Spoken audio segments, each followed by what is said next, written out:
Yo, what's going on? Welcome to Cleave to Antiquity. My name is Ben, and today I got a wild episode for you today. Gonna be reacting to the Andrew Wilson versus David Wood debate.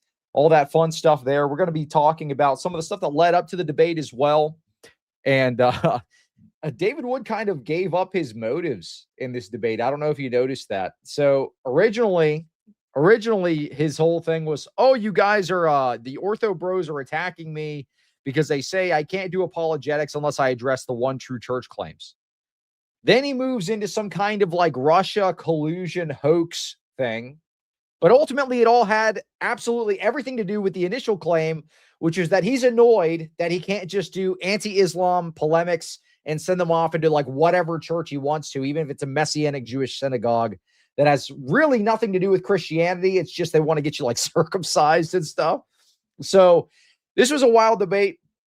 Absolutely crazy. We're going to be reacting to it in just a minute, but I want to play just a couple of clips that I thought were pretty funny that kind of highlight exactly what his whole shtick was here.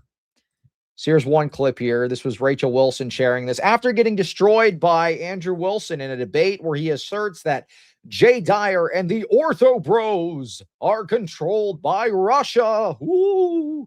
David Wood admits that he created this goofy theory because he's angry that his churchless apologetics business has been ruined by Orthodox apologists. So he gives it up. He gives up the game here. Okay, well then make this logically make sense to me. If Jay Dyer moves people into the Orthodox Church, right? Russian Orthodox. They're moving in, right? No, not just the Russian Orthodox. He moves them into ROCOR. He moves them into the OCA. Mm-hmm. He's spoken highly of the OCA in the past and said, that's fine, right? He said it multiple times. So what the hell are you talking about? What are you talking about? He's not just moving them into some Russian church. What do you mean? Here's what I mean. I can't talk to a Muslim now without some orthobro jumping in there and saying, what church you bringing them to? Wrong church. That's the real reason. I can't talk to a Muslim without some ortho bro saying, what church are you sending them to? Oh, you're sending them to the wrong church. Yeah, because you guys are sending them to Messianic Jewish synagogues. Dude, I mean, this is what was highlighted. That's the real reason he's doing all this. He doesn't actually believe his claims. And as we watch this debate, we're going to see him talk about this several times. He kind of jokes, like he's like laughing about the fact that he's trolling. I mean, I understand the guy is actually psychotic, but this is on full display in this debate here. It's become a constant distraction to paralyze everything that's going on anywhere else. Protestants, Catholics, everyone else. You sound like a paranoid schizophrenic lunatic, dude. I know. Oh my God. Orthodox people, well, they'll jump in and say that my theology is wrong, and that makes me matty. It makes me upsetty spaghetti. So that's the whole reason he started this Russia collusion hoax nonsense. It's not because he actually believes it, but he's upset that now when he tries to do anti-Islam apologetics, people are saying, hey, look, it matters what church you send these people to, which it does. It does matter what church you send them to. Are you going to send them to a cult? Are you going to send them to the lady that's channeling aliens? Are you going to send them to the Pentecostals so they can go Shabba Baba? Where are you sending these people to? This actually matters. As much as these people want to try to deny it, this stuff matters. Is this where you're sending them to?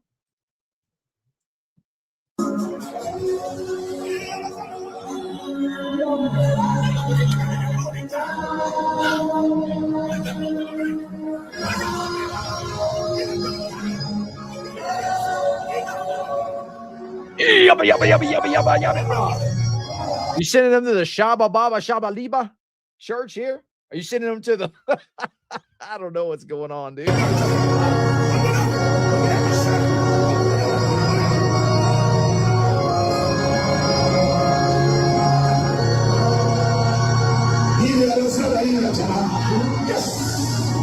It matters where you send people, man.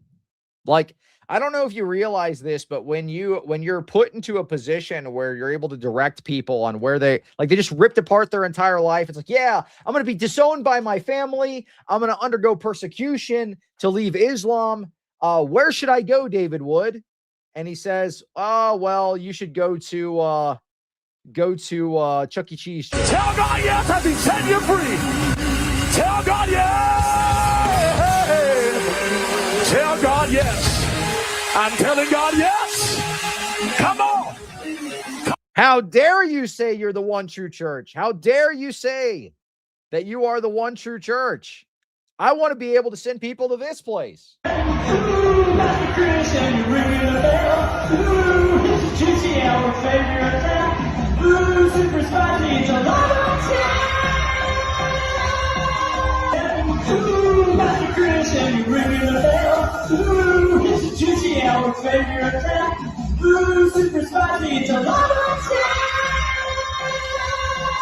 Dude, it's a lava attack. It must be the true church, dude.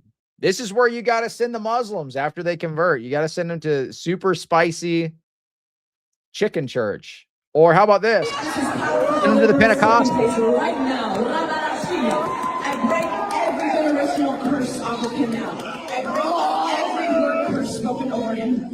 I break off every curse of witchcraft. You know, Muslims got a lot of jinns in them. You got to cast them out. Send them over to Apostle Catherine Cricks, Pentecostal cult, so they can writhe on the floor as she casts the Islamic jinns out of them. Cancel them now in Jesus' name.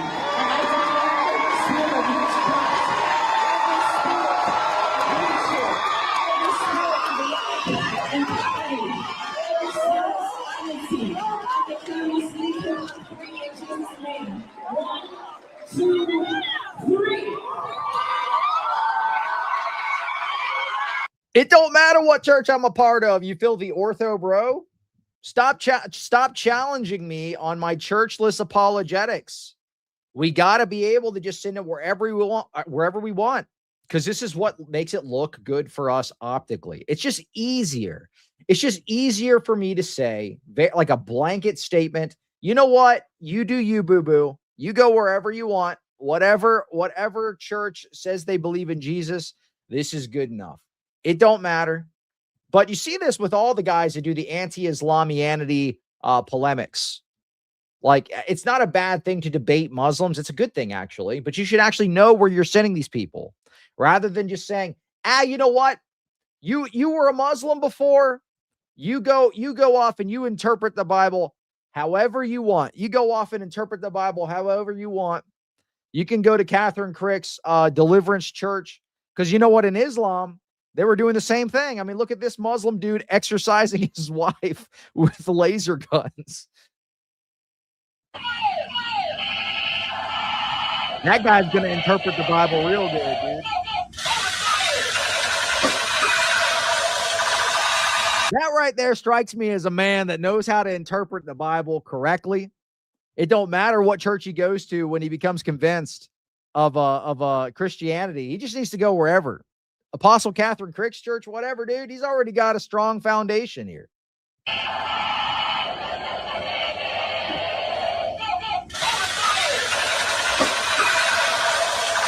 It don't matter. Send them wherever, dude. Just send them to a Bible-believing church. Send them to that Bible-believing church. You know, that one that disagrees with all the other Protestant denominations. None of them can agree with one another. Send them to one of them. I'm sure one of them's going to be fine. Well, it's too difficult. It's too difficult to send them to the church that Christ established. That's hard. That's hard. How am I supposed to convince a Muslim to go somewhere that he's not going to be able to cast out demons out of his own wife with laser guns? I need to be able to do this. That's a hot selling point for me, brother.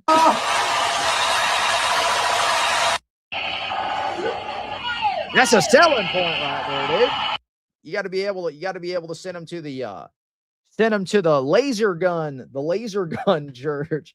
But this has become like a common thread with the anti-Islamianity people. We see this with a lot of the people that don't disclose their denomination, but they'll do debates against atheists. They'll do debates against Muslims, so on and so forth. This is another example of one of these guys who's talking about the Orthobros earlier. Pray for this dude, though. I heard, people are trying to steer him in the right direction, but pray for this guy. But this is the common sentiment of anyone that's in this kind of circle. That's very contradictory with the Orthobro culture is the fact that the Orthobro culture is supposed to evangelize by living a pious life, not by debate. That is like the crux of what they believe. And so they kind of go around this, and they've been attacking everybody and everyone. If it's pretty much in their viewpoint, if you're not Orthodox, you're not even Christian. And again, not all. There's just a few small select group of ortho bros that are really going down. I'll never forget the time buddy came up onto my channel and was like, I don't think you should be doing churchless apologetics. Well, for one, how do you know I am? But the thing that's very Yeah, if you're not sending them to a specific church, you're doing churchless apologetics. Apologetics is defense of. What are you defending? Not any specific church, just this fake idea of mere Christianity. What is mere Christianity? What is mere Christianity? Does it actually exist? What are the boundaries of it, and by what standard do you set them? What are the essentials to you? Where do you get the essentials from? These are all presuppositions they don't actually understand exist, right? This is why tag only works in the Orthodox view. I don't know if you know this. This is why tag only works in the Orthodox view. Because in the Protestant view, right, their whole epistemology is based off of a book. You can't ask the book questions. You have to be able to interpret it. You're interpreting it yourself. So you're fallibly interpreting this text that you deem to be infallible. Well, is that information coming into your head infallible? Does the Bible interpret itself? Obviously not. Obviously not. So how are you going to be able, as an individual, or even as an individual church, how are you going to be able to set these lines of delineation? Well, you know what? The good news is you don't have to make it up. You don't have to just create your own Christianity or wing it. God did not leave us as orphans. He set up the church to guide us. And these things have already been discussed like thousands of years ago. I mean, just go look at the ecumenical councils. We were watching the Sean Luke debunk video or whatever. And he was saying, well, when the entire church agrees, we could say in some sense that's infallible. This happened. What do you mean this happened? Go look at the ecumenical councils and submit to them. No, not that, not then, because they were wrong then, according to me. Because ultimately, the ultimate authority in my paradigm is me. So I think it's important. It's important that they're actually pressed on, hey, what church, what Christianity are you defending? Are you actually defending Christianity, or are you defending like your brain church, your mind church, a church of the mind? So this was something I realized when I was a Protestant. I was like, dude, where am I actually sending people when I do these polemics? Because I like my church. I can't necessarily vouch for every other non-denom church or every other Protestant church. I can't necessarily vouch for them. So where am I really sending them to? But that's the danger of churchless apologetics. Also made this meme earlier. That's pretty funny. So it's just a stupid meme about so David Wood is trying to push this like Russia hoax, slop or whatever. And he says basically, oh, the Ortho Bros are controlled by Putin. They're controlled by Putin. So they're getting the shots called by Putin. So I made this meme. It's like, be me, Vladimir Putin. David Wood wrecks my plot to destroy the West, Chungus style, through psionic meme warfare. Comrade J. Dierslav epically exposed as KGB sorcerer. Alexei, it's time to release the tactical Wilson. It's time for our secret weapon to be deployed straight from the depths of the TPUSA training grounds. The cloning vats. He's emerged from the TPUSA cloning vats to go and epically debunk David Wood, Israel's greatest warrior. It's time for the smackdown. So that's what we're going to be reacting to today. We're going to be reacting to the Andrew Wilson versus David Wood debate. All right. We're going to take a look at some of the points made here. Honestly, it starts to get spicy around like the 40-minute mark. I mean, we can go and see the points he's making, but basically before this, he just says Patriarch Kirill, he's bad. Basically says, we can just go ahead and watch it. I'll go back to the beginning. We'll watch it a little sped up. All right, let's dive right into it. Go ahead and make sure to like and share the stream so we get some more people in the live stream audience here as we're reviewing this debate. But let's go ahead and see how this ends up playing out. TikTok time to rock. Good evening, good morning, good afternoon. Everyone's watching from all over the world. D Wood and Andrew Wilson here. Going to discuss some stuff. Going to discuss some geopolitics. So for anyone who, I'm guessing most people are here because they saw a recent video. Anyway, I am normally the guy who doesn't go with the conspiracy. I know there are conspiracies that happen and stuff. I just normally think the alternative is more probable and so on.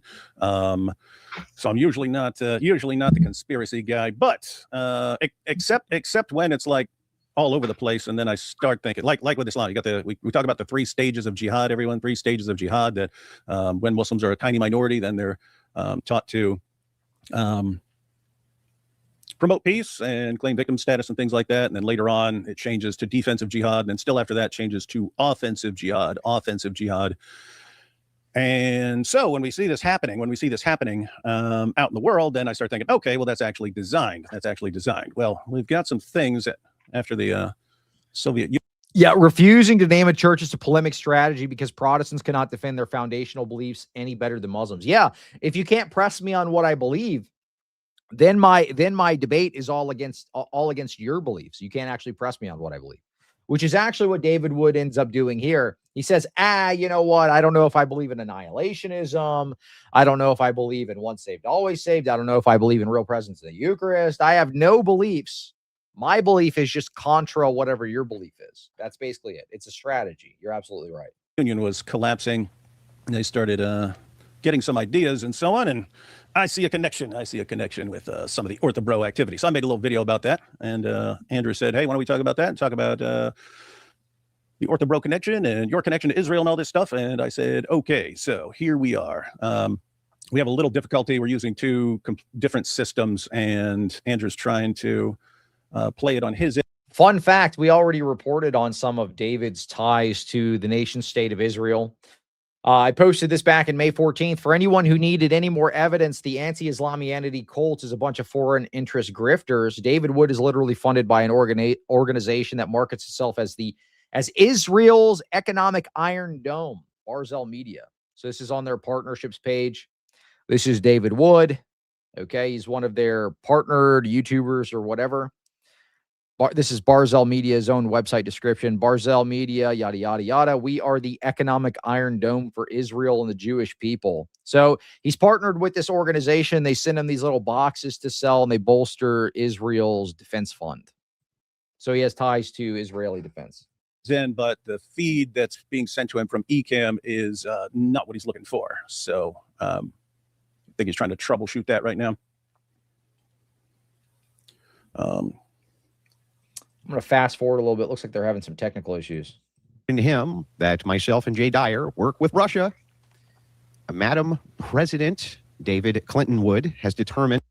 That's true. They get slush funds from GoFundMe's too. Anytime they do one every few years, they get a few big donos from self-evidently Jewish names.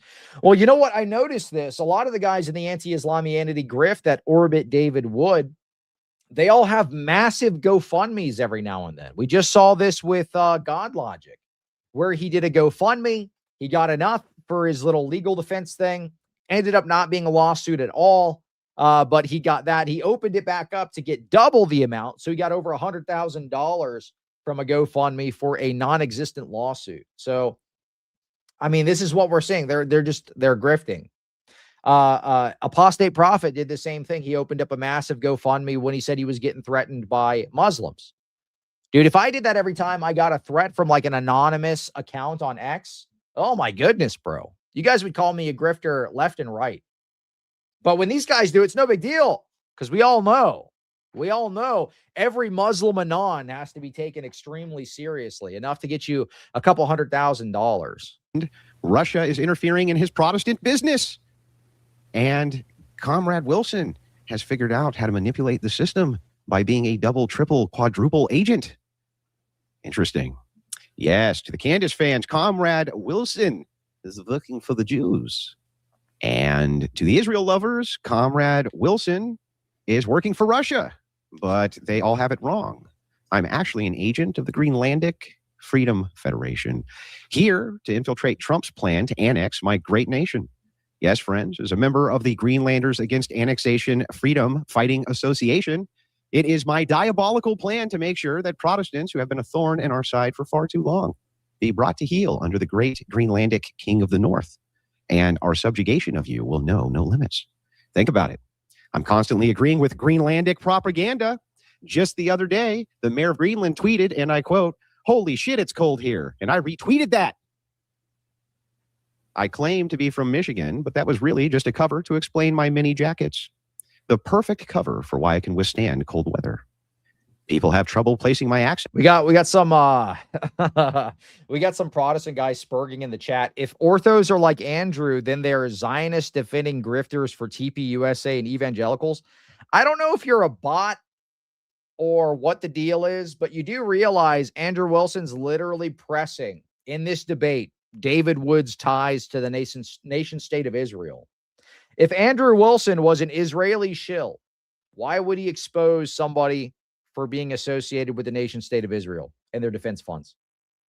That doesn't make any sense. That makes zero sense. I mean, you got to use your brain. I know it's difficult. I know it's hard. I know it's a difficult thing to do. But you got to see, there's like a little dial. You have to turn it on so that you can have some thoughts flowing in there. You know, maybe uncross your legs, you get better blood flow. I don't know. But that's because nobody knows what a Greenlandic accent sounds like because there's so few of us. I have been known to spread other Greenlandic conspiracy theories as well. For instance, when we saw that Australia may move to support Trump, we love Israel. We love Israel. Oh, he's right. Actually, I take that whole thing back. We all love Israel. The Orthobros, we all love Israel. It's every single one of us.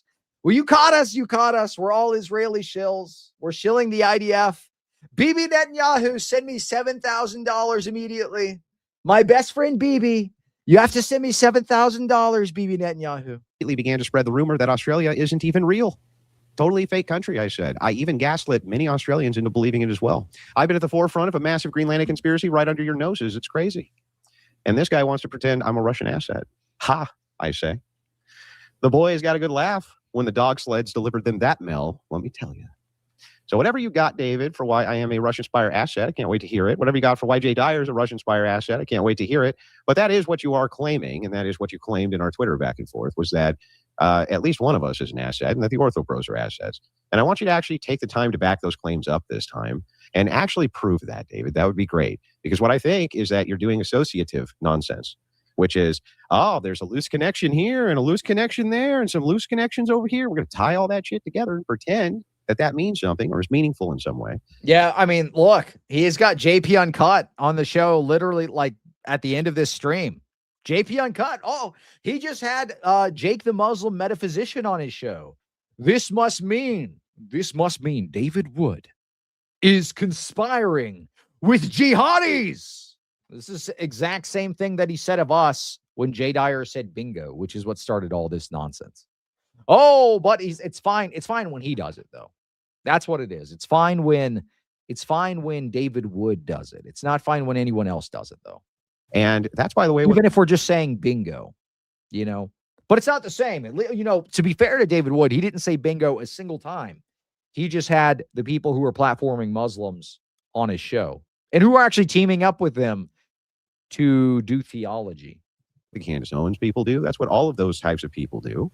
And it's been my understanding that you very much don't like to do that, as you favor yourself as some sort of logician. So if that's the case, then I'd like to see some actual applied logic here. And I'd like for you to actually demonstrate it. For my stead, what I said back to you, to be totally fair, is that I believe that I can create more links between you and Israel than you can between myself and Jay Dyer and Russia. Many more links, in fact. And I have brought video evidence for those various links from your own words. So as long as you have something on par with that, I sure like to hear it. All right. Well, let's find out. And just to be clear on my view would be that that the Russians, well, they want to be on top of the Orthodox food chain. Let's say they want they don't want division between them and other Orthodox churches. They want a united Orthodox fronts, and that this is part of the plan on their part. BB, we collectively denounce Greenland and all of our associations to Greenland. We renounce them. BB, send in the super chats. Turn the super chat faucet on. We need Israel's support now more than ever. Now more than ever, Bibi Netanyahu. We plead to you for mercy. Have mercy upon us, Bibi. Part. I don't think most Orthobros have any clue how they're being used. I think some of the Russian Orthodox, may, but well, I think some of the so Russian all Orthodox these people do, who and participate, other people don't.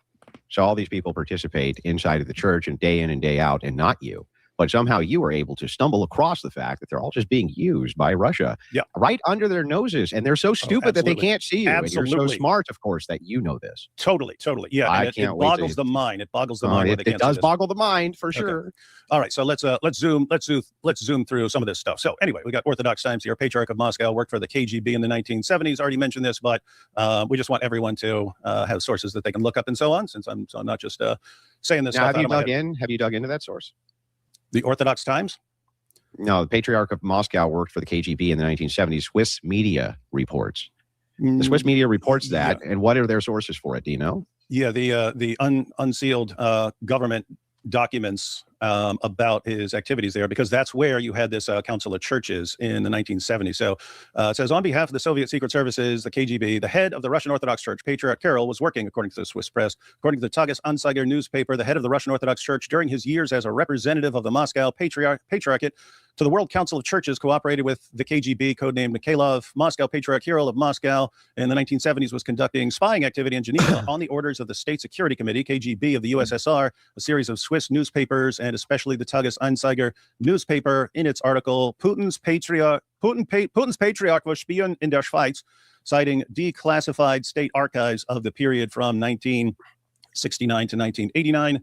And it says Patriarch Kirill worked under the codename Mikhailov. According to these figures, Gudnyayev worked for the Russian spy agency using the codename Mikhailov, holding in Switzerland the official position of representative of the Moscow Patriarchate to the World Council of Churches.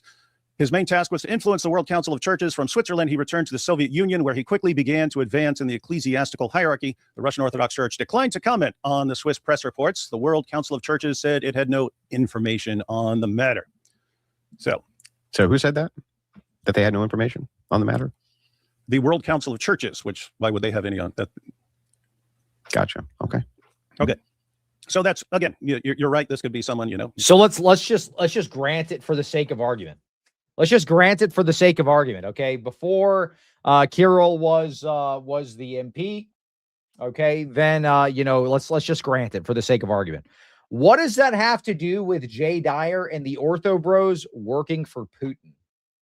What does this have to do with Jay Dyer and the Orthobros working for Putin? I mean, you do realize, I mean, this would be like me saying, look, Benjamin Netanyahu, used to do Israeli intelligence. Or let's say this evangelical church partnered with the CIA to go and do spying or something. This proves ultimately David Wood is associated with the CIA. Now, granted, I don't grant the premise, but let's just say that we grant it for the sake of argument. What does this have to do with one another? One of the beauties, even if we do have like a corrupt patriarch, one of the beauties of the Orthodox system is that we're set up in various jurisdictions. So even if there is an issue in one, the entire church isn't falling. Even if there is an issue in one, the entire church isn't falling. And we see this several times throughout church history. This is why the Orthodox Church has been able to remain unchanged for as long as it has, and withstood all the attacks from the enemies, from the outside, from the inside, so on and so forth. Whereas you see in the Roman Catholic system, they flipped it. They changed the ecclesiology. Now it's on one guy. Now you've got gay parades into the heart of the Vatican. Okay. It's almost like God knew what he was doing when he set up the structure of the church, right? To be able to withstand, these kinds of trials. How do we know we can trust it? Well, we can keep looking into things. So anyway, this is from the Moscow Patriarchate. Decree of the 25th World Russian People's Council, the present future of the Russian world. You have the council here, and then this is under Patriarch Kirill of Moscow. There you go. That's true. David Wood is the Pope of the CIA. So true. He got the keys from John Brennan himself. Actually, I saw it myself. And we have here special military operation, a new stage in the national liberation struggle of the Russian people against the criminal Kiev regime and the collective West that stands behind it, which has been waged in the lands of southwestern Rus since 2014. During the SMO, the Russian people, armed in hand, defend their lives, freedom, statehood, civilizational, religious, national, and cultural identity as well. Right. By that logic, the implication is that because the leaders compromise, most Protestant denominations are false due to Christian Zionism, Freemasonry influencing them. So they aren't true either. Yeah, I mean, we did a deep dive into the mainline Protestant denominations and their ties to Freemasonry, especially in the United States. I mean, just go look at the Episcopal Church. Tons of Freemasonic ties. So I like a bad leader here or there within the church disproves the entire church. Or I mean, even more insane, proves that the lay people inside of it have ties to intelligence agencies. That doesn't make any sense. Well as the right to live on their own land within the borders of a unified Russian state. From a spiritual and moral perspective, the special military operation is a holy war in which Russia and its people defending the unified spiritual race of Holy Rus fulfill the mission of the restrainer, protecting the world from the onslaught of globalism and the victory of the West, which has fallen into Satanism. So the West has fallen into Satanism, and they have a holy war to rescue the world. And we have this famous doctrine that keeps popping up, the Russian world doctrine. Russia is the creator, supporter, and protector of the Russian world. The boundaries of the Russian world as a spiritual, cultural, and civilizational phenomenon are significantly broader than the state borders of both the current Russian Federation and greater historical Russia. Along with representatives of the Russian ecumene scattered throughout the world, the Russian world includes all those for whom Russian tradition, the sacred relics of Russian civilization, and the great Russian culture are the highest value and meaning of life. So it's not just people in Russia, it's anyone who really, really values Russia and the way of life and culture. Highest meaning of Russia's existence and the Russian world it created. Their spiritual mission is to be the global restrainer, protecting the world from evil. Their historical mission is to repeatedly thwart attempts to establish universal hegemony in the world, attempts to subjugate humanity to a single evil principle, building a 1,000-year-old Okay, man. I get it. Got that so far? Yeah, for real. That's what I was about to say. Dude, get to the point. Get to the point. What ties the Orthobros to Russia? You're just saying Russia bad, Russia bad, Russia bad. Let's say we grant it. We grant it all. We grant all of it. Okay. What does this have to do with the point of contention, whether or not the Orthobros are compromised and that we're ruled by Putin? We are getting our orders from Putin. I got a text from Putin yesterday. He said, listen, Cleve, I will get you hair plugs. You just have to go. You have to go live and show for my new cryptocurrency Putin coin. All right, got it. Just one more little thing from a little more from Kirill here. This one's interesting. We know that today many are dying on the battlefields of civil war. The church prays that this. I'm gonna scoot forward just a little bit so I can see what he actually says, because he's just yapping. Final battle will be between the Zionists and USA dispensationalists on one side and Muslims and the Orthodox on the other. Well, that rascal.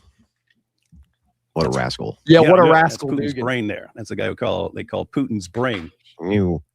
All right, so you wascally wabbit, that wascally wabbit, the Putin's brain over there, Mr. By the way, he's not Putin's brain. He's not even a very well-regarded Russian philosopher. So, okay. He had, I think I got his takes. Where are we going here? Are we getting somewhere eventually?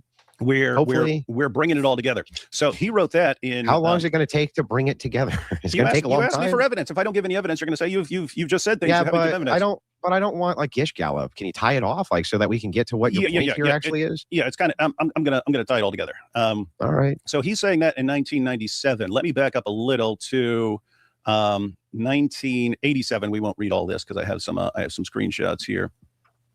But so yet another clique of top Communist Party officials who also appear to have had the blessing, blah, blah, blah, blah, blah. This is talking about them when they're realizing that the Soviet Union's breaking down and they need to come up with some other way of packaging things. We'll go ahead and skip to the end here. The last little sentence there in this section says, it was a bold attempt by conservatives within the party to transform communist ideology into something resembling a fusion of communism, nationalism, and Orthodox Christianity with a dash of something known as cosmism. So the point here is you have all these. Whoa, big shocker. People try to use religion for bad thing. Oh my goodness, dude. Oh wow. I've never heard of anybody ever doing this ever, actually. This certainly hasn't ever happened anywhere. Christian Zionism. This certainly hasn't happened anywhere. This would never happen. Nobody would ever use religion for bad things. What they ought to do is evacuate up there on the hill and get a great big missile and blow that wicked dome of the rock plumb off of the spot where it's standing right now, so we can get that third temple rebuilt and usher in the coming of Jesus. That's right, brother. Amen. Hallelujah. We got to blow that dome of the rock straight off of there for the nation state of Israel. We go to church on Sunday to hear about the Greater Israel Project. We got to support Bibi Netanyahu, y'all. What they ought to do We gotta is support evacuate up there on the hill. We love Israel. We love Israel.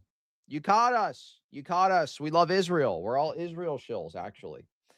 No, but really, what does this have to do? What does this have to do with Jay Dyer? What does this have to do with the Ortho Bros?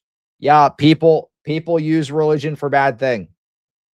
Great. What does this have to do with us? Tell us.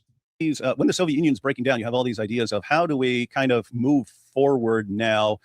They realize that the spiritual deadness of just atheistic communism isn't enough to sustain people. So they said we have to tie it together with some other things. We need it tied to nationalism, and we need it tied to the Orthodox Church. That failed. Yeah, because we're all communists, right? Is that what he's trying to say? we're pushing a secret communist agenda. You caught me. Cleave to antiquity. Famous communist shill. This is so stupid, dude. I don't know if you realize this. Dudes in like ROCOR, Orthodox guys, we're not exactly fans of communism. We kind of seem to have actually quite a lot against the commies. That failed. But the guys in 1997, that was 1987. So they were unable. 1987. Yeah, man, I can't believe that back in 1987 that they were up to these things. Those bastards. Yeah, so that failed. But the point was the leaders who were planning these kinds of things still continued after the collapse of communism, and they kept coming out with some of the kind of same ideas. You've seen some of this like already. what? Well, you've seen some of this. So sacrilegious spies. Russians tried hacking Orthodox clergy. The Russian hackers indicted by the U.S. Special. Yeah. The commies tended to kill a lot of us. Yeah, we're not exactly fans of communism. I mean, David Wood should probably learn some history, dude. They gave us a lot of martyrs, including my patron saint, Saint Benjamin of Petrograd, who was literally executed by the communists. Prosecutor last month spent years trying to steal the private correspondence of some of the world's most senior Orthodox Christian figures. So they want to. Well, that's strange. It's really strange. Why would the Russians be trying to steal from people working for them? Wait, you mean other Orthodox churches? No, this is them trying to gain control over it. So here's the idea. The Russian hackers indicted by the U.S. Special Prosecutor last month have spent years trying to steal the private correspondence of some of the world's most senior Orthodox Christian figures, the Associated Press has found, illustrating the high stakes as Kiev and Moscow wrestle over the religious future of Ukraine. The targets include top aides to ecumenical patriarch Bartholomew I, who often is described as the first among equals in the world's Eastern Orthodox Christian leaders. So they're they were hacking the Orthodox leaders from other Orthodox churches. Interesting. Yeah, I'm hacking into the mainframe. I'm hacking the Orthodox leaders. I've gotten past the firewall. Execute Putin coin simulation. Execute David Wood Putin coin simulation stat. We're going to hack the Orthodox leaders immediately, so that we can all be, just kind of like, we're just going to be like libs. We're just going to be libs because, that's what we're all about. We just want to be base liberals. Okay. We love communism. It's so cool. I spend all my days watching Hassan Piker. I love Hassan Piker. He's my best friend. I love it, especially when he does the shocking the dog thing. So funny. These are bitches. Yeah, but they don't stop there. So you've seen this. I cited this. And then he's going to cite a liberal journo, a liberal Russia hoax journo. This was all. Tenet like Media. Lauren Chen. Yeah. So right wing. Yeah, I know all influencer about network. Tenet. Yeah, know about allegedly tenet spread media. Russian disinformation. Now, this was interesting because the money was funneled through RT. That's the Russian state television. So that is the television news channel of Russia, and they were the ones putting out millions of dollars to influencers to try and do all kinds of things. Mainly put out ideas that are going to cause division and those things that would toe the party line. Just pointing that out because your good That's buddy really- Jay is their new favorite guest over on RT. Oh, he is. That's really weird though, because everyone was in that. Yeah, basically like citing BuzzFeed. As you see here in the Huffington Post. Here's some KGB shekels. Thank you so much. I appreciate it. Thank you. How long until Wood makes the argument that Orthodoxy and Islam are linked because both have domed architecture? Oh, that's a good thing to piece together. This is the ultimate master plan. We're going to unite Orthodoxy and Islam and Israel and Russia. It's just any boogeyman he can associate us with. You know, let's do it. Let's just slap them all together. Every boogeyman in the world, that's us. Good grief, dude. On top of the Israeli assets, as a Presbyterian church I went to as a kid had us wearing yarmulkes. Wow, what the? Spinning dreidels, going to mock synagogue services, and getting harassed by adults dressed as Romans. Very strange. Well, I mean, look at in public school, they make you learn that yarmulke song or that dreidel song. I had a little dreidel, I made it out of clay, and when it's dry and ready, with dreidel I will play. Dreidel, dreidel, dreidel, I made it out of clay. They make you learn that. They make you learn that in public school. Think about that. Think about that for a second. So rejecting secular globalism, using and diluting Christianity is anti-American. Well, you just gotta be an Israeli shill to be a true American. That's really what it is. RT Network, which would be Tim Pool, Lauren Chen, Lauren Southern, and several others. One of them, as you may know, was gay and adopted a gay baby, right?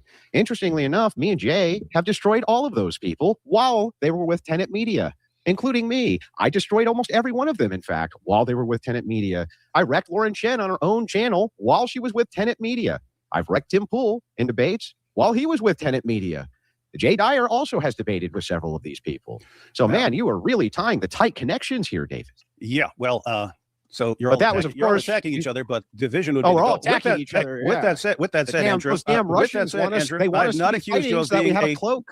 I haven't They want us to accused have you a of being a cloak. knowing participant. I think most people are. That's what they said in the article. That's what they said in the article. There was a couple people. There was a couple people at Tenet who knew where their money was coming from. The rest didn't. They just knew they were being paid to promote various ideas and so on. Yeah, there was nothing. There was no. Hang on. Let me cover some of this because I'm intimately familiar with this case. I covered it in depth as I knew many of the players who were involved in it, having debated with many of them. It is, in fact, the case that all the charges were dropped against Lauren Chen, who was the last person who was even on the hook for any of this. You are correct that it was unknowing that these were Russian oligarchs who were running this operation. It was big news at the time. Everybody decried it, including the Orthodox who decried it. So I don't know what you're talking about there. I covered it ad nauseum. I was a thorn in the side of all of those people multiple times. I do have a good relationship with Tim Pool. I like to go on his channel and I like to discuss politics with him, and sometimes I'll debate with him. But Tim Pool was not on the dole of the Russians. That's ridiculous. He did, at least not that he knew of. He thought he was just taking some ad sponsorships. So that's one. The second issue that you have there is why would the Russian state media be paying these people to disseminate Russian messaging and be paying me and Jay Dyer to wreck them at the same time? Where have I said you were being paid?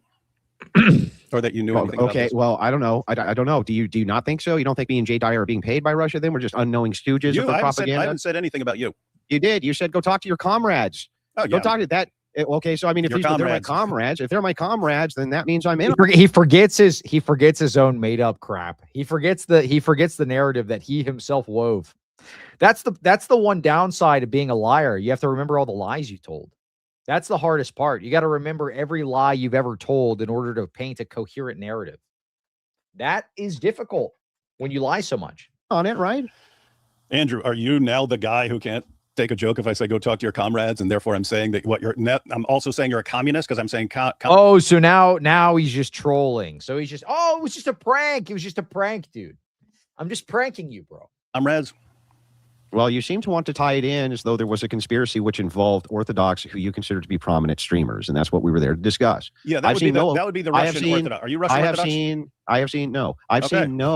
I've seen absolutely none, as in zero evidence that this is the case. And by the way, ROCOR is decentralized from the Russian patriarchy. The ROCOR is not even part of that. So like, what the hell are you talking? Even the American Orthodox who are part of ROCOR, which is the most common one, they're not even under control of that patriarchate. They have their own patriarchy. The Russian or the Orthodox Church is decentralized. It does not have central authorities. We're not Roman Catholics, dude.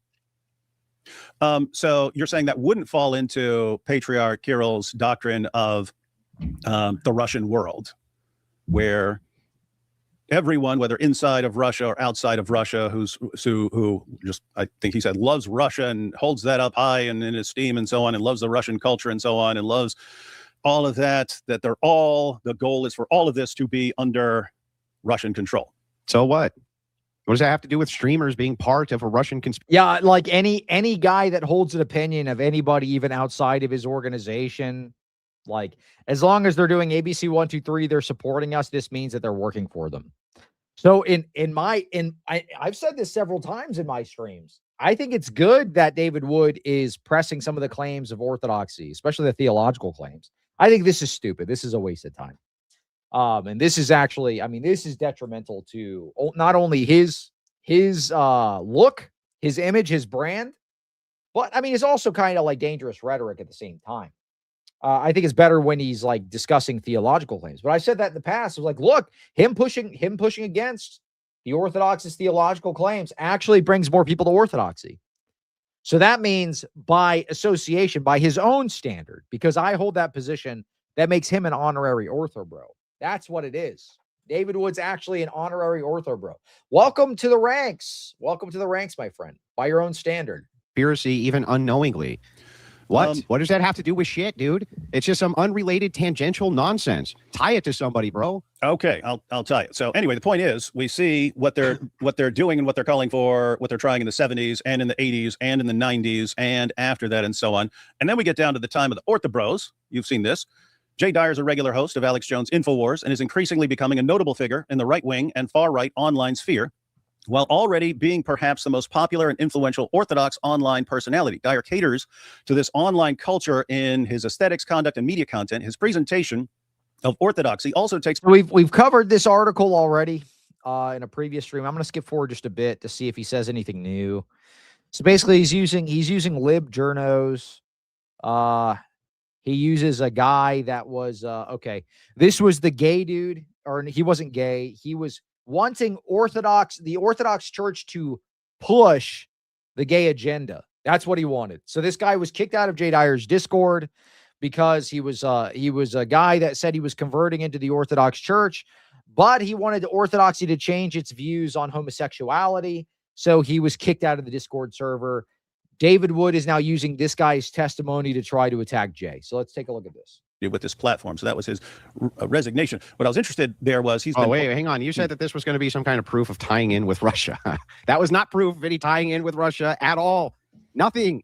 That's just some gossip, man, from some dude who got kicked out of a Discord. What are you talking about? No. This all fits together like a perfect puzzle. Notice what he said here. The theology. Wait, he points out that the theology. Puzzle? What? What do you mean? It's pretty straightforward. Notice he said there the theology. The theology there, he's pointing out, is just a weapon to attack Protestants and Catholics. He's saying it's just a weapon. They only use the theology as a weapon. No, dude, you don't understand. We want you to be Orthodox, dude. We care about your soul. We care about your soul. I mean, dude, like put yourself in our shoes. If we believe what we claim, that the Orthodox Church is the true church, that it is the ark of salvation, that you can only receive the sacraments within the Orthodox Church, why wouldn't we try to bring you into the Orthodox Church? Get you to reevaluate your claims, reevaluate your views, right? It matters. What church you go to matters. If we actually believe what we say, this is a compassionate thing for us to be doing, to be witnessing to you, to try to bring you in. This is why I say, look, David, if you ever wanted to have a conversation, even if it was in private, you could reach out whenever. I will not talk about it publicly if you don't want me to. We care about your soul, dude. Like, that is the loving thing to do. And this is the same thing that you try to do with the Muslims, except for, like, in your view, apparently, if they just say the Protestant Shahada, they're good to go. You know, this like one save. He doesn't even know what he believes. It's just like, well, if I could just send them to any church that claims to be Christian, then it's good to go. Then they're just fine. Then they're fine. That's not the way it works, man. This is destructive. It is loving for me to tell you you're heading off of a cliff. Great. That's nice. Proof? Yeah. The proof? The proof is what? All right. So here's what we have. 1970s. Russia sends KGB spy infiltrate the churches. Okay. In the 80s, Soviet Union starts breaking down. They start planning, trying to figure out how to repackage things. Look at Andrew Wilson's face. He's just like, what are we, dude? None of this ties any of us to Russia. What are you talking about? And so on. They come up with this mixture of nationalism and orthodoxy. 90s. That is not what that said. That it came up with a mixture of nationalism and ideology.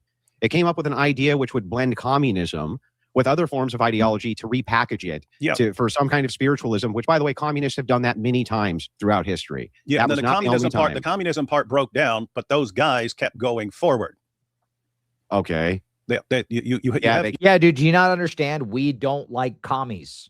We don't like them at all. They killed a lot of us. They killed our priests. They destroyed like 80% of the churches in Russia. What, you think we're like pro commie shills now? This is ridiculous. You got to learn some history, man.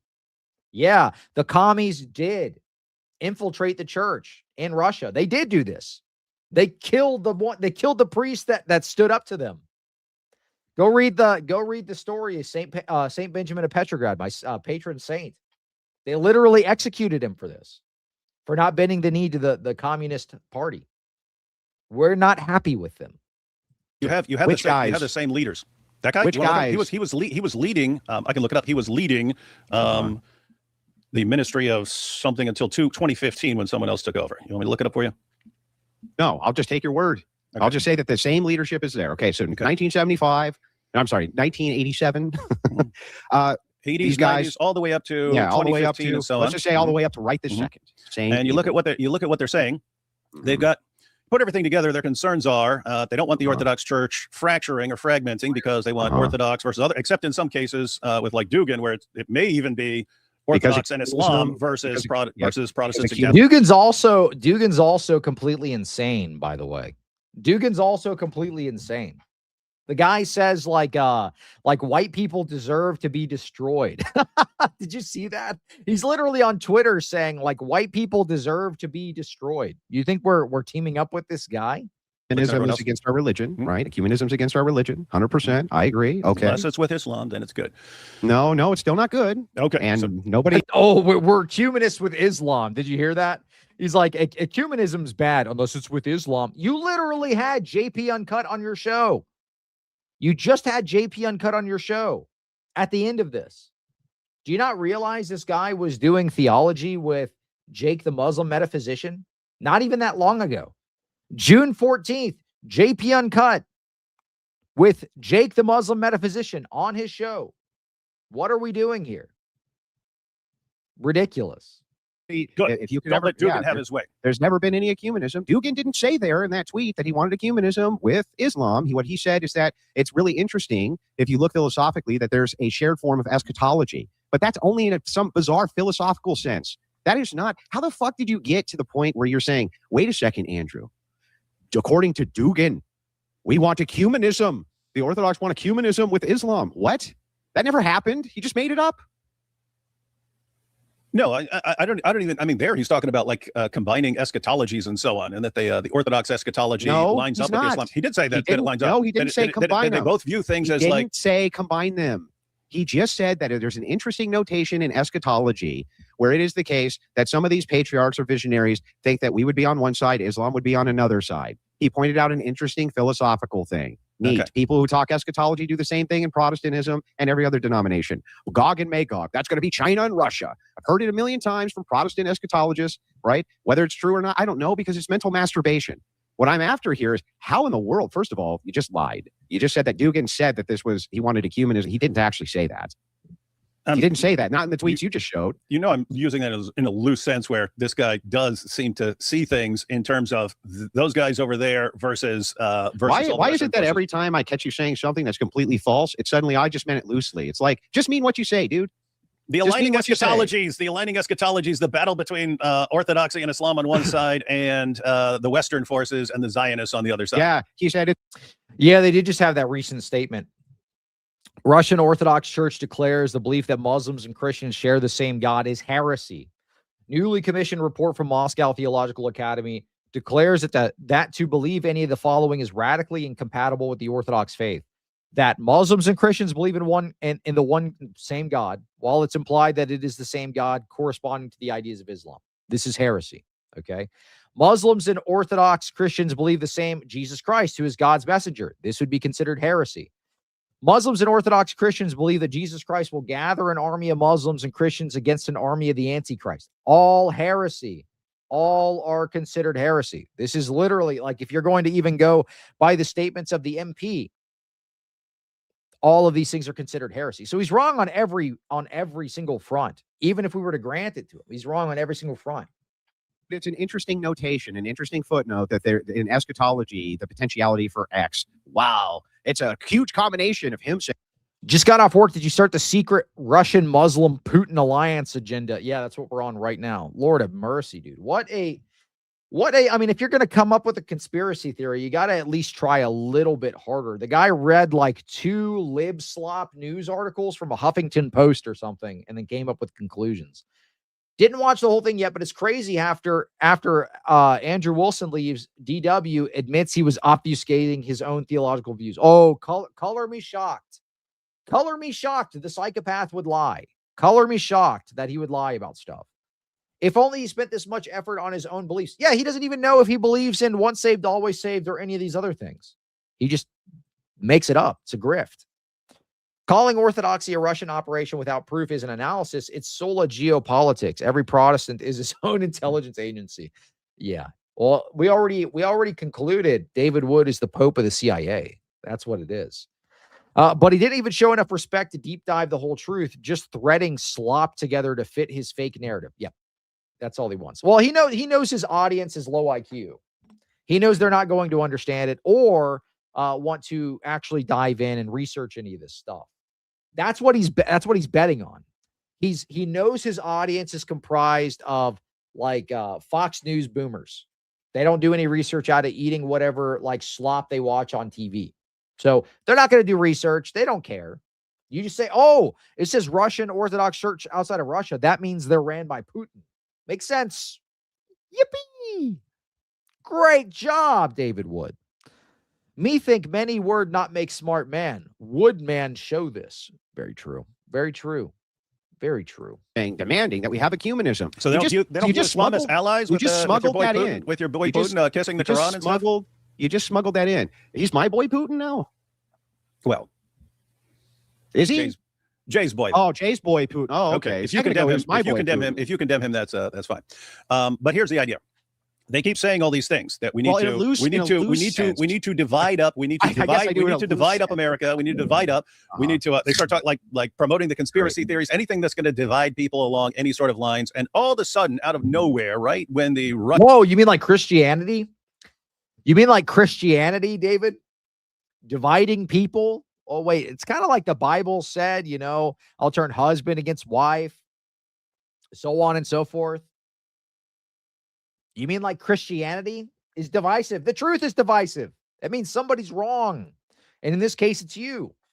Russian war is breaking out. We get this advance of the Orthobros attacking in all directions at a time when you'd think that would be a really, really bad idea. It's a conspiracy. Orthodox to attack. We're working with Russia. All directions. Yeah. Hey, look, I get it.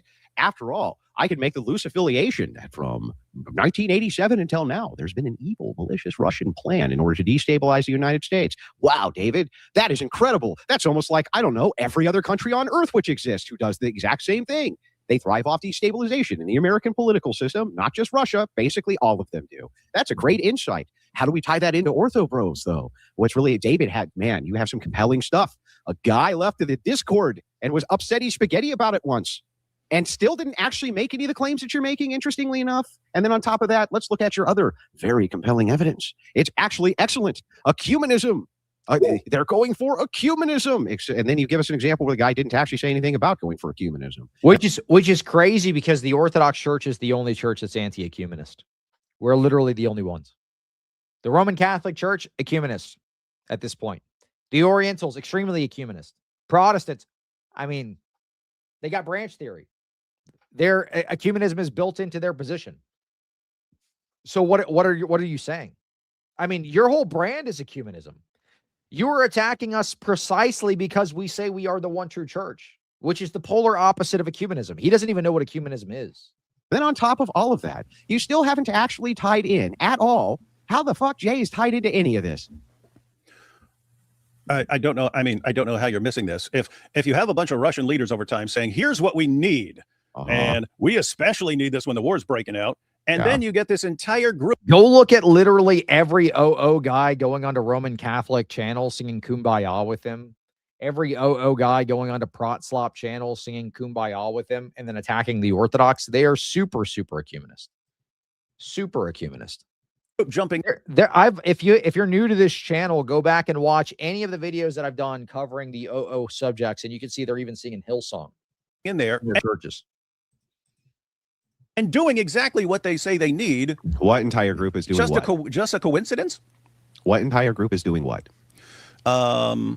Attacking the West. The West is evil. The What West group is doing bad. that? Russia's the bastion of morality. Got to is veer doing people that? towards the Russian Orthodox. Jay's not doing that? No. Do we need to read this again? You can, yeah, it doesn't, even what you read doesn't say he's doing that.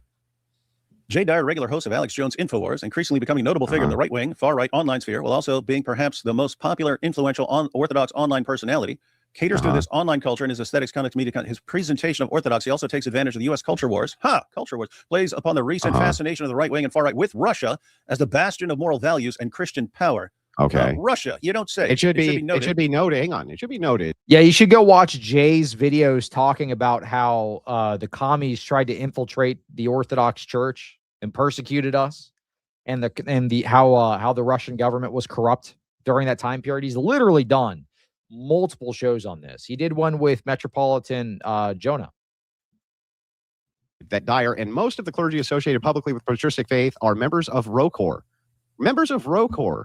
Russian Orthodox Church outside Russia. FDA is Serbian. He's not ROCOR. A Russian Orthodox Church, which exists outside of Russia with a patriarch outside of Russia, not under the authority of the Russian patriarch, David. On top of that, it's really interesting. What is the actual positions that you're critiquing here? What are they? What are the anti-American positions of myself or Jay Dyer? What? What are they, bro?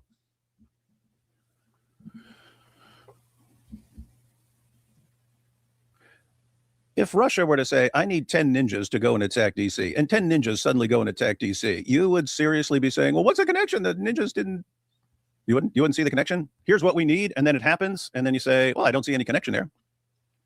I don't even understand how you... I need David Wood to continue to attack orthodoxy theologically. And if he does so, then he is technically my hireling. got to that from the question I just asked you. So I'm going to try again. In what world or universe? What world or universe, David? Can you give me a critique of the anti-American positions of myself or Jay Dyer? What are they? What are the anti-American positions of myself or Jay Dyer, David? Wait, Jay doesn't have a problem with America? Bro, that's asking a question, not answering one. What are the anti-American positions of Jay Dyer? What are they? Hang on. He has no idea. He's just like, I didn't think that far. I just looked at libslop journos. I looked at libslop journos he debated against that were salty. They lost the debate. I didn't actually think about what Jay Dyer's positions were on any of this stuff. Give me a few seconds. I'm not listening to a person. I'm listening to an alarm. Oh, okay. It stopped. Appeal to alarm fallacy. All right. Sorry, I have a son who has monitors hooked up to him. It beeps. Okay, I understand. If someone catches, if it stops, then that means someone else took care of it. Anyway, you and Jay Dyer. You're asking. Wait, so you guys aren't okay? So he was actually checking out an alarm. Okay. I take back my comment. I take back my comment. Please don't hurt me. Anti-American and pro-Russian. What are the anti-American positions of Jay Dyer or Andrew Wilson? If you're telling me Jay Dyer's pro-America, hey, that's good. Why are you not answering this question? What are the anti-American positions of Jay Dyer or Andrew Wilson, David? What? You're saying there are none. Oh my God! This is why I don't understand. This is a question that I would like you to answer. If Russia manipulating Orthobro, Andrew Wilson Orthodox, Jay Dyer Orthodox, lots of people in my chat Orthodox, many people in your chat also Orthodox. I would expect that there would be some serious anti-American sentiment coming from these people, especially their leadership like Jay Dyer. So what is it? So you don't have a problem with America. Oh my goodness. Answer the question.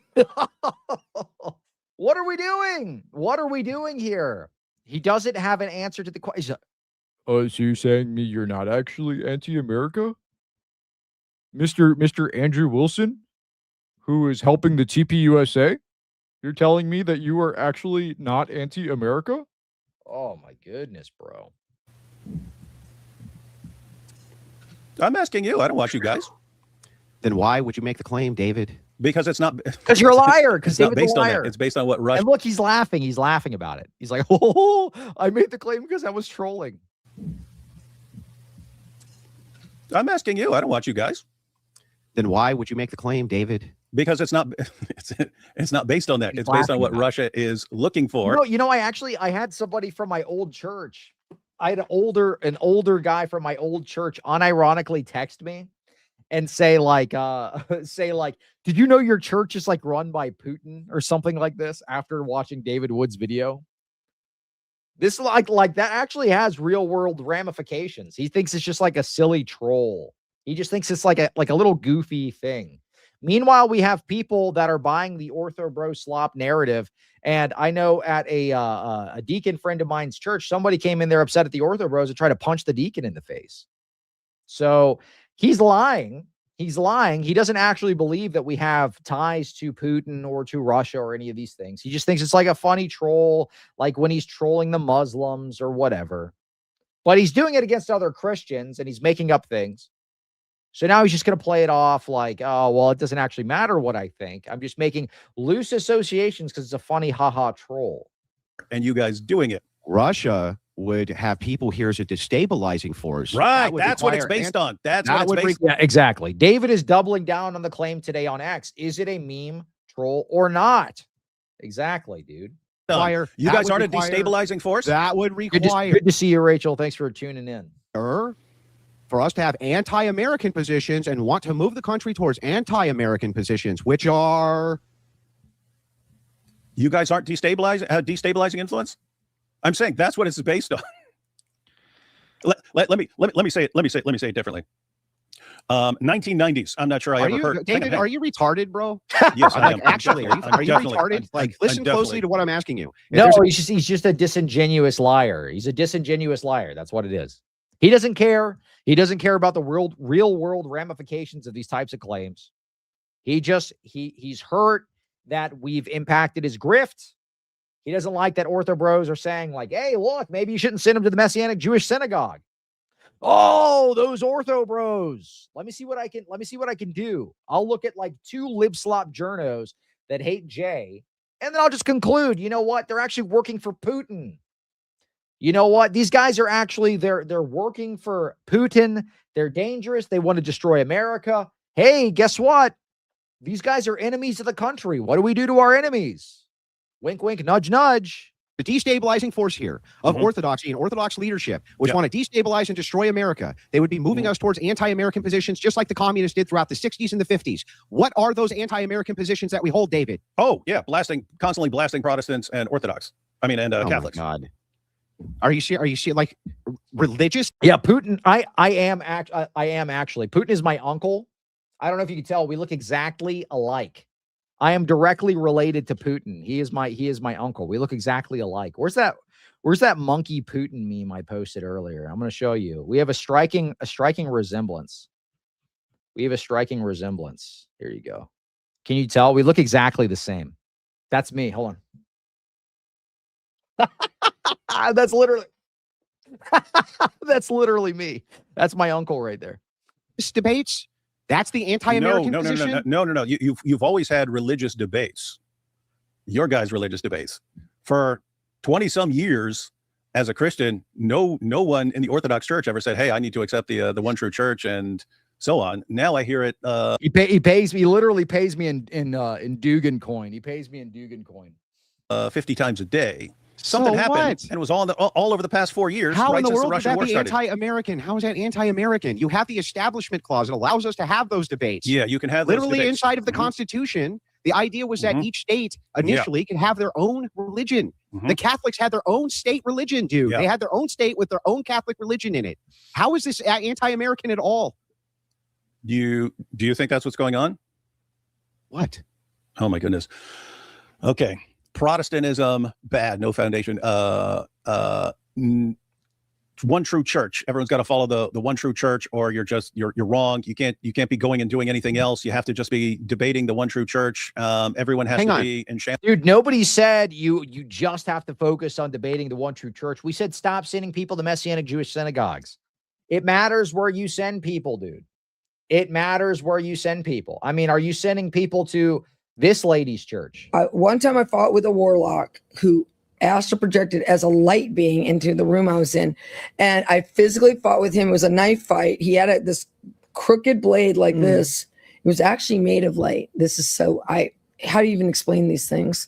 And I actually snagged it from him. And you sending people to this lady's church? Does it not matter what church you send these people to? Oh, it doesn't matter. You just want me to debate the one true church. I won't do it. I won't do it. I reserve the right to send people to Schizo Lady Church. I want to send them to the Pentecostal. Maybe this week I'm feeling a little spicy. I want to send them to Pentecostal. I'm going to send them over to Apostle Catherine Crick. You Orthobros are stopping me. And I don't like this. I want to be able to send them to get their gens cast out of them. I'm going to send them to Gooning Church. I'm going to send them to this guy. Of course it's fire. Pastor Gooning. Of course it's pain. Of course it's that's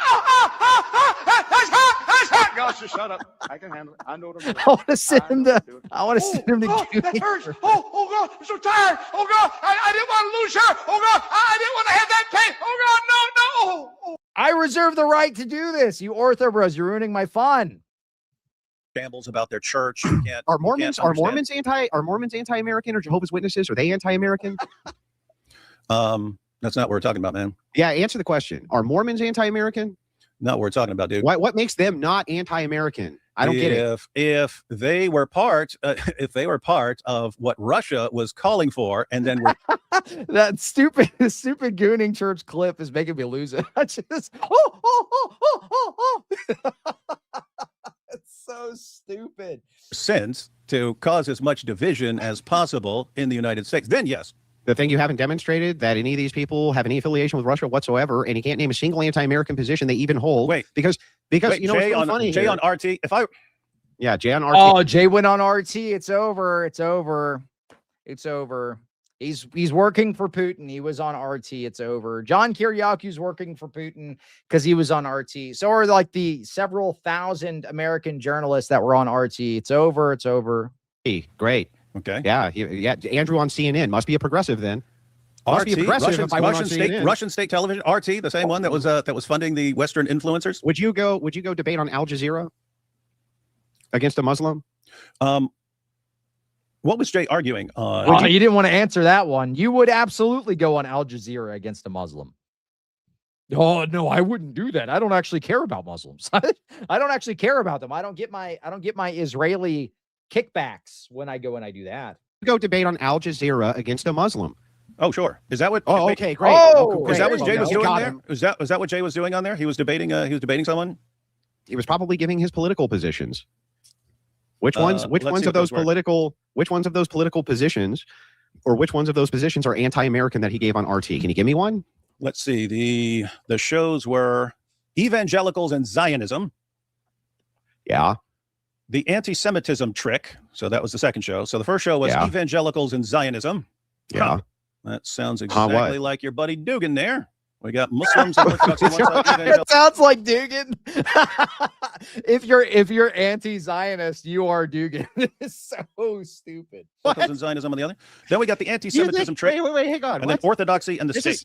This is an association fallacy again. This is crazy. So, do you agree with me that there's lots and lots and lots of atheists right now who aren't very happy with Zionists? Yeah, sure. What makes that anti or un-American? What?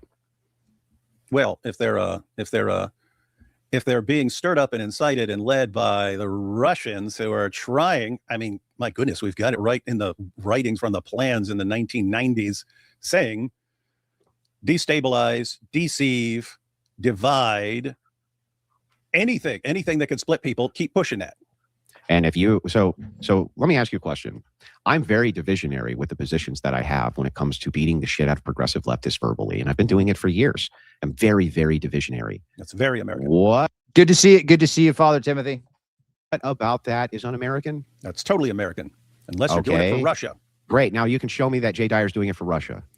Oh, well, I mean, you are the one who said it's completely reasonable to conclude if someone doesn't argue for his church as the true church, to conclude that he's trying to spread the net as wide as possible for donations. You're the one who said it would be reasonable to conclude No that one he's a said grifter, that. even though it's not You what made you were up saying. narrative. First of Even all, though it's not what you were saying. First of all, that's it not what is I said. reasonable to conclude Yeah. that the First of all, person that's is a not what I grifter. said, and that's just meta shit. So, do you have any You didn't say that? evidence at all that? No, those weren't my words. You're paraphrasing. You got it wrong.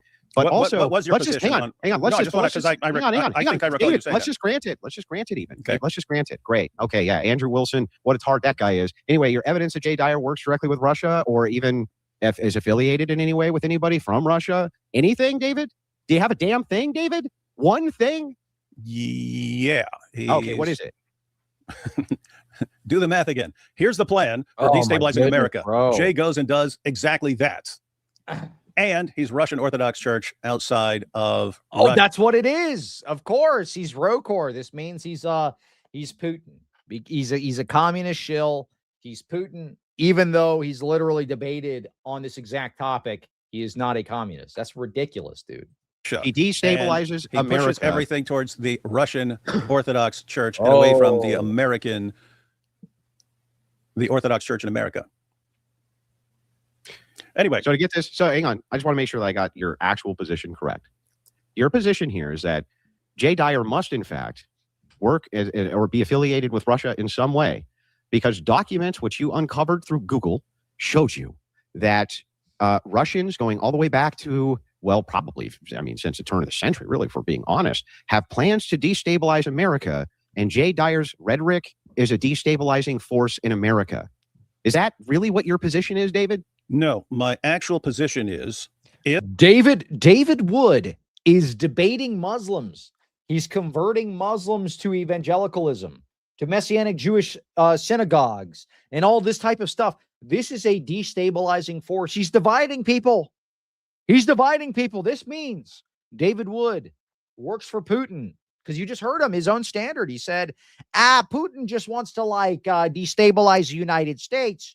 So anything that divides people, that means they're working for Putin. Just look at it. Look, if Putin says he wants to destabilize America, well, you know what? Anything that causes division at all, that means they're working for Putin. This is logic. This is what you do. Yeah.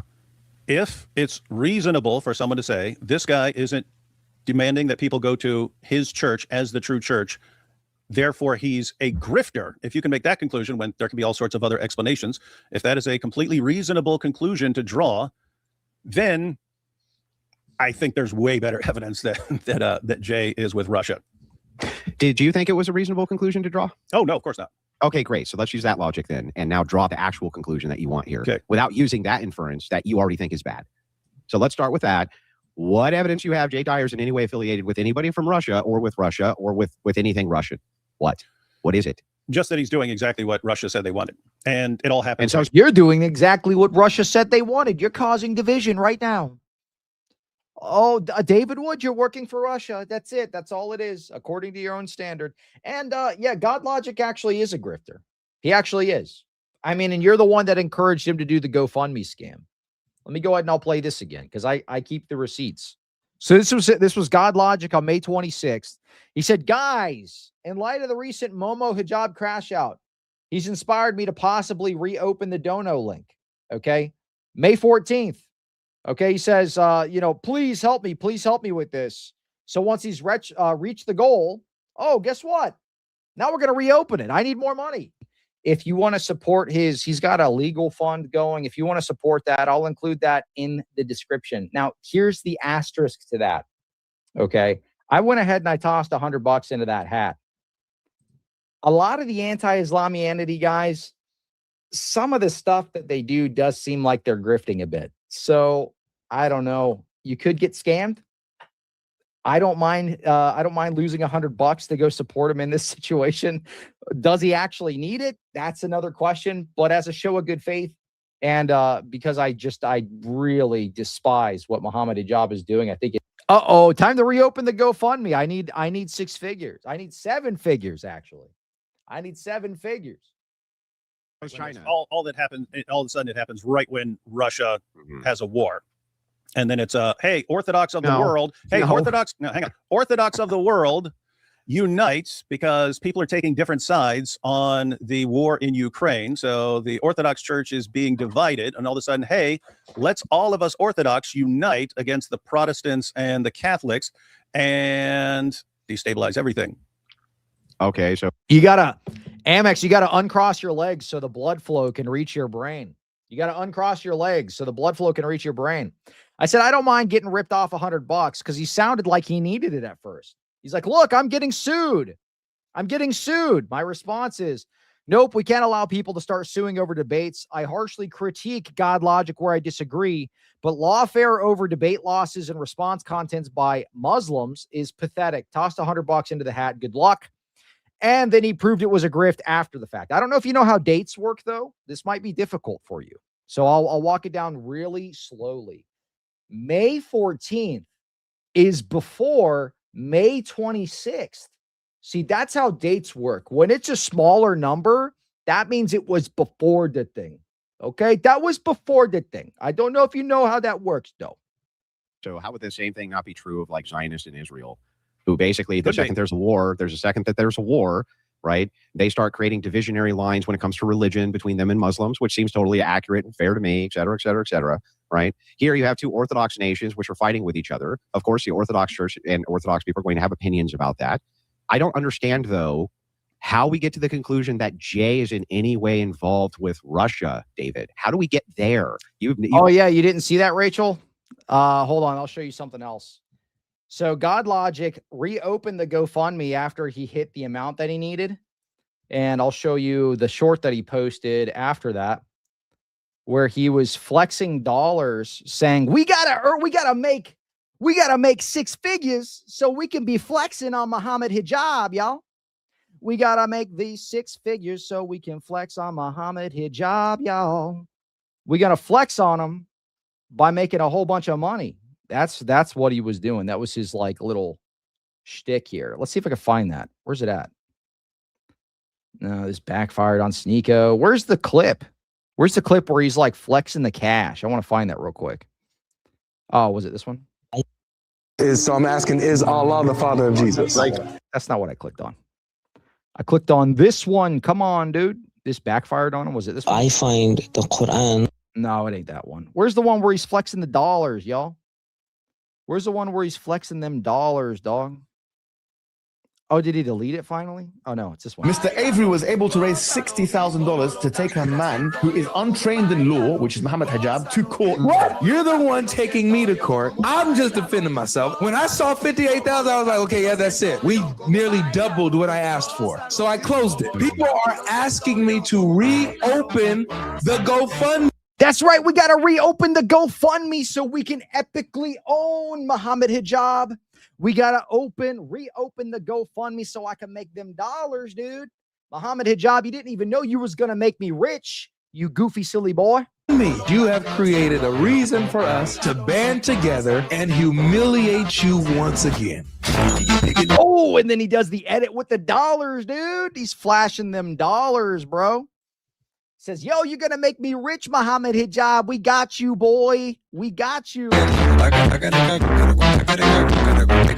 it's going into your bank account. Oh, he's flexing the amount he's getting. Oh, the dollars keep going up. Oh, epically owned Muhammad Hijab, Big Chungus style, by taking everybody's money. You did this.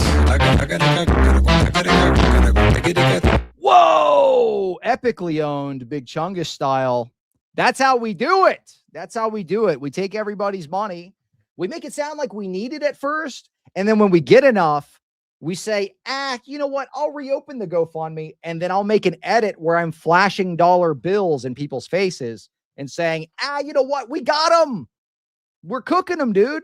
This is how we cook people. I scam money off of people and pretend I actually need it. All you've said here is, well, Russia planned to destabilize the United States, and Jay Dyer is a destabilizing force. Therefore, Jay Dyer must be working. Yeah, I mean, that sucked. I mean, I gave like $100 because I felt bad. I was like, dude, this would suck. I don't want people to start suing over debate stuff. It was grift. Oh, well, what do you do? Live and learn. With Russia. Is that right? Not just destabilizing. It's the all the Orthodox unite against the enemy. That's kind of the idea.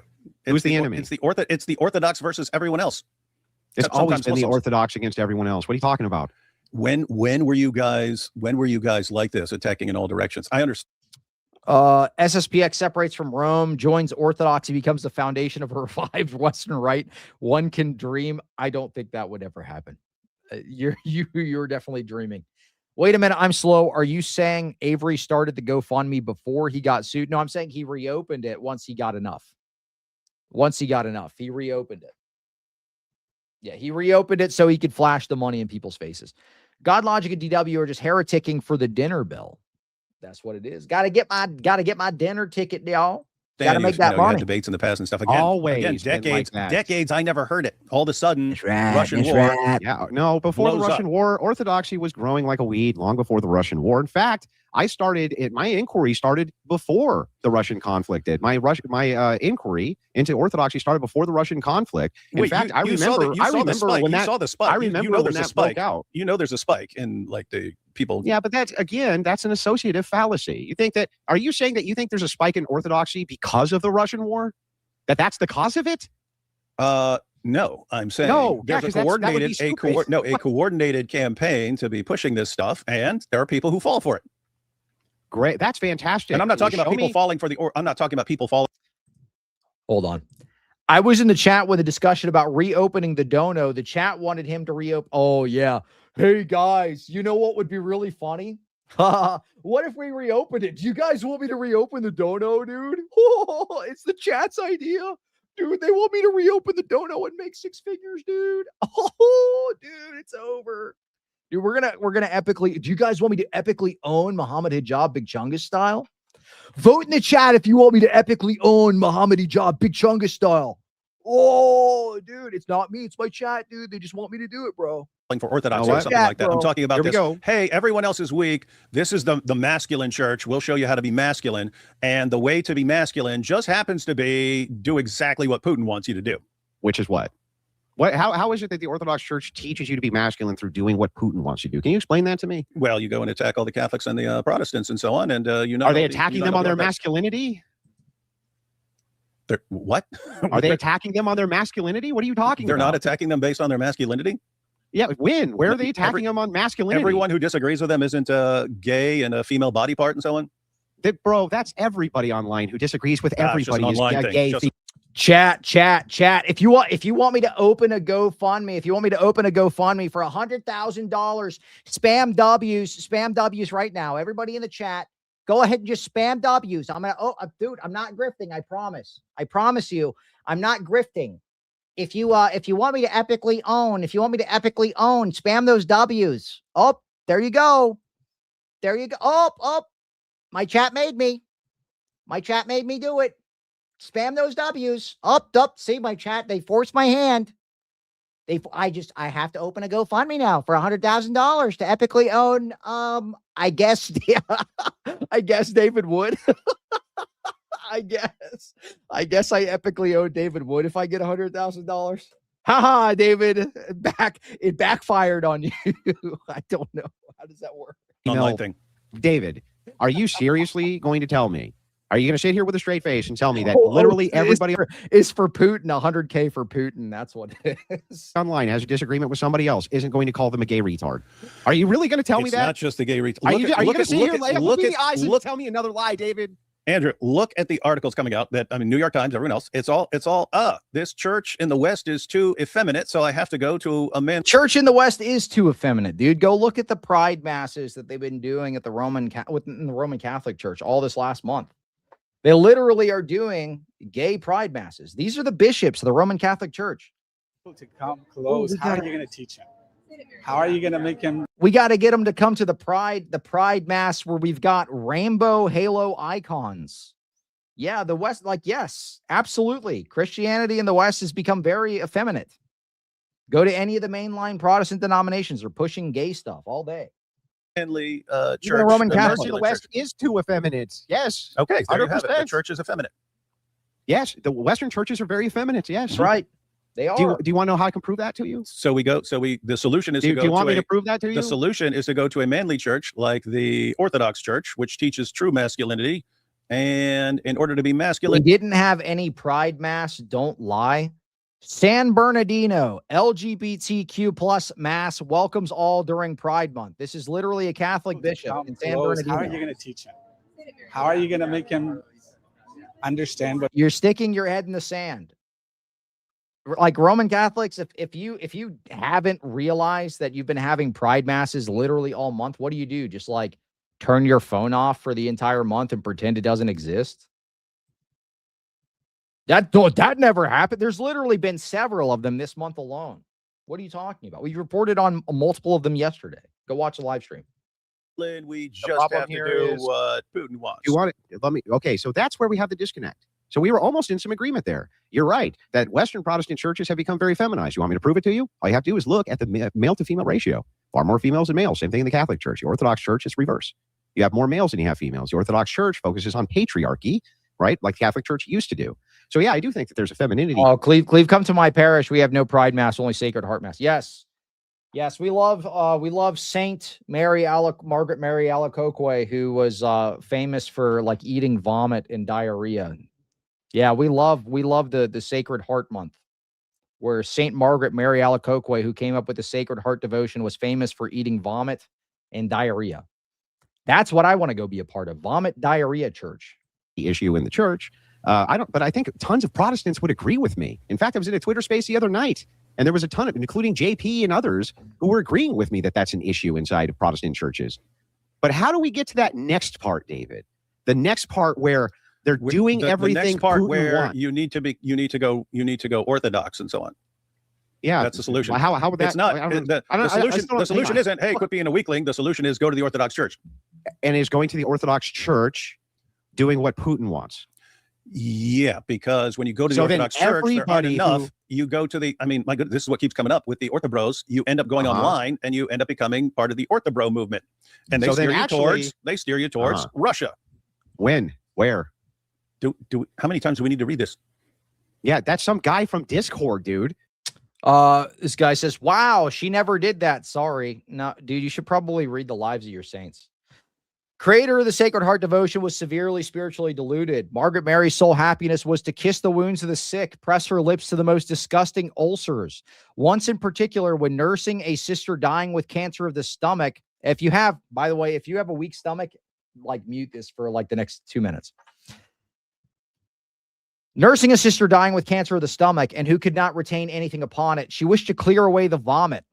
She did it with her lips and tongue, saying to Jesus Christ, if I had 1,000 bodies, 1,000 loves, 1,000 lives, I would sacrifice them all. This is excerpts from Revelation of the Sacred Heart to the Blessed Margaret Mary and the history of her life. This is literally by her father confessor right here.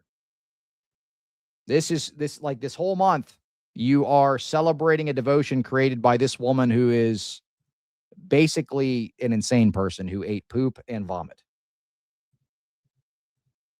That's not evidence of nothing. And on top of that, let's point out a couple of things. Wait, here. a guy who was a mod and an author for Patristic Faith, and eventually concludes people who are mad at each other talk shit. Oh my God, I'm so stunned. We're not talking about that. We're talking to who he gets to the point where they're not actually in this for the theology. They're in this for something else. She was just trying to help her friend who was sick. Is that so bad?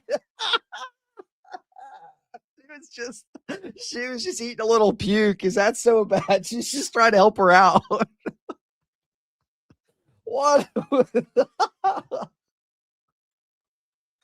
Oh, what are you guys doing? Yes, to attack other positions. That guy's mad, and so he's talking shit, and people are talking shit about him. That's how that works. But it's exactly what I see, though. Right? I mean, where do you see it? You haven't tied any of this together. 99% of what I see from the Orthobros are just insults of one variety or another. Never here's what our theology is. I learned more from a 5-minute discussion with a priest in California about orthodoxy than I've ever learned from any of the Orthobros up until recently, where I started having a couple conversations. A fuck. It has nothing to do with anything, David. Where can what does any of that have? Like Orthobros mean? Orthobros mean this is how we're tied to Putin because the Orthobros are mean. It has nothing to do with the discussion, right? I mean, I could say Protestants are mean. You've got other Paul. You've got Sean Luke. Oh, they're harassing me all the time. Oh, I'm such a little delicate flower. Other Paul and Sean Luke are harassing me. This means the Protestants are working for Dugan. This is proof. This is the proof. Tie this in to Russia is running the show for the Orthobros, because you keep saying the Orthobros doing everything Russia wants, but then when I say what's that, it's they're moving people to the Orthodox Church. By that logic, David, that would mean that anybody who moves people to the Orthodox Church is doing the bidding of Russia. Is that what you're saying? That just the mere act of joining the Orthodox Church means that you're aiding Russia? No. Okay, well then make this logically make sense to me. If Jay Dyer moves people into the Orthodox Church, right? Russian Orthodox. They're moving in. Right. No, not just the Russian Orthodox. He moves them into ROCOR. He moves them into the OCA. He's spoken highly of the OCA in the past and said, that's fine. Right. He said it multiple times. So what the hell are you talking about? What are you talking about? He's not just moving them into some Russian church. What do you mean? Right. Yeah. I mean, it's not like Jay is like a ROCOR supremacist, you know.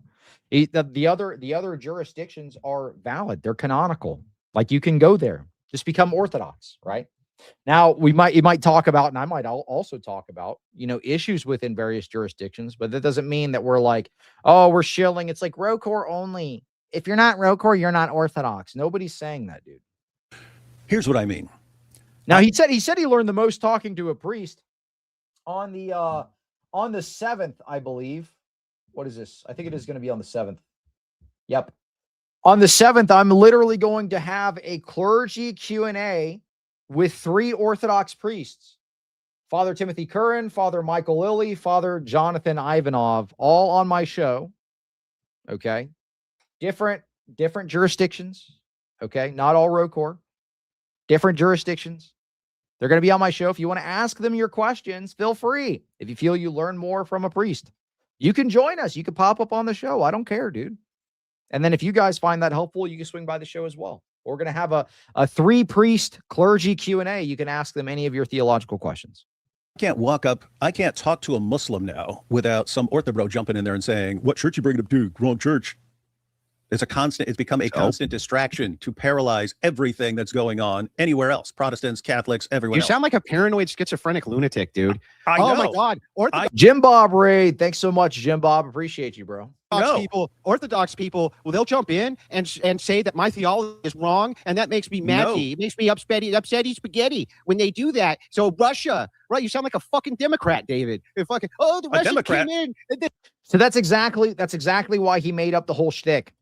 Is because he's upset that Orthobros are calling him out, that the Orthodox are calling him out on his faulty theology. Look, you can't just be sending people wherever. You can't just be sending them to the Messianic Jewish synagogue to go get circumcised after they're converted. It matters what church you send them to. We say this out of love. We say this because we want you ultimately to repent and to join the Orthodox Church as well, to join the church that Christ established. If you put yourself in our shoes, if we actually believe what we say we believe, that the Orthodox Church is the ark of salvation, that there's no sacraments outside of the church. If we actually believe these things, then of course we're going to witness to you. And of course, we're going to be shocked and scandalized when you send these people to literal cults to go get destroyed.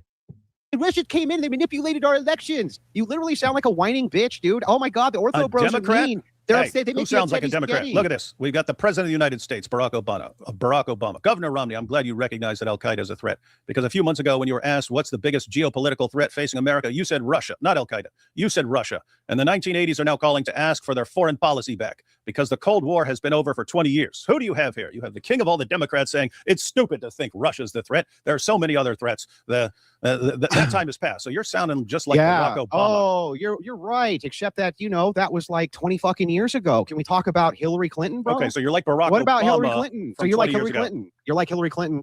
Well, that's exactly what he was doing. He's pulling up like all this geopolitical slop from 20, 30 years ago.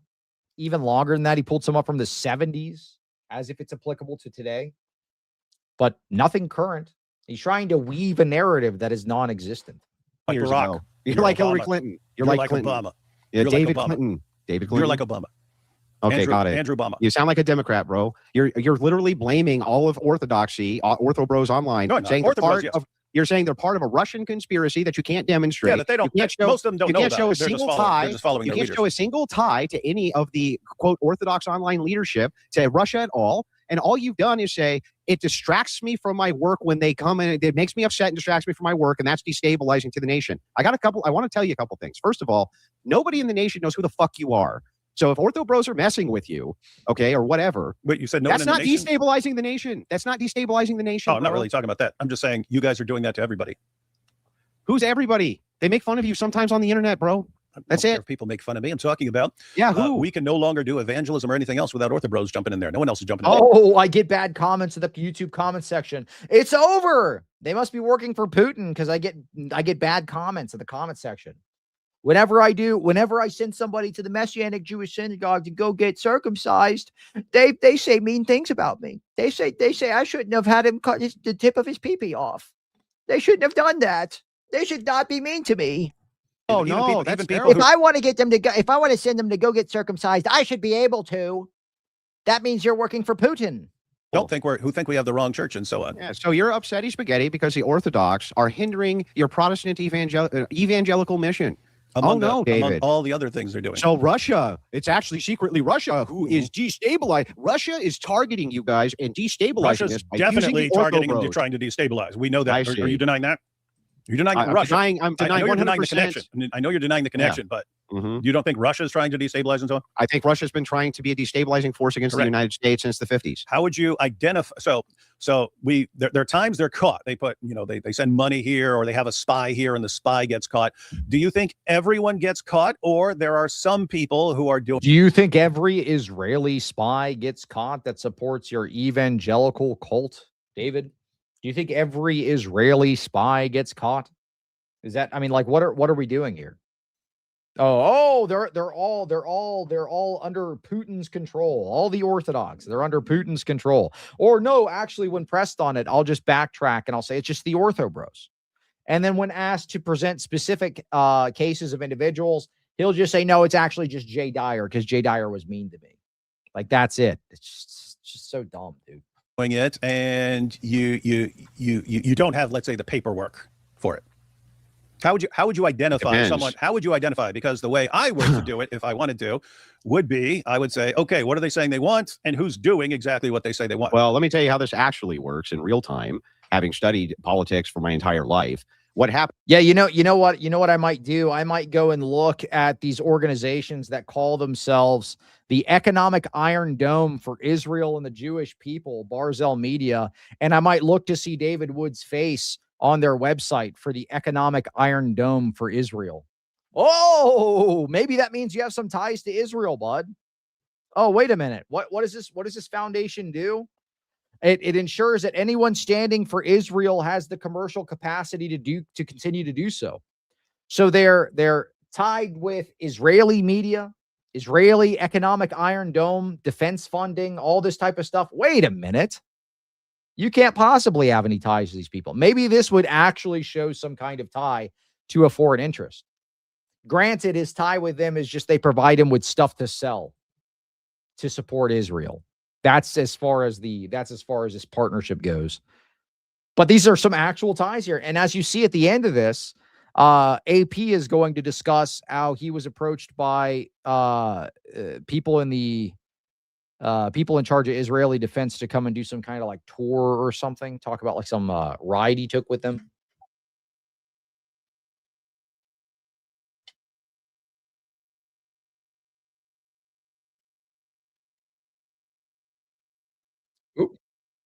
It's not to say that streamers haven't been influenced. They have. It's just that you want to spend your money. Like, these are highly expensive operations. You're going to spend your money where you get the most amount of influence. Yeah. Okay. That's hang on. Stop, David. Stop, David. Hang on. Let me finish. I'm not disagreeing with you. I'm just saying, like, hasn't that changed?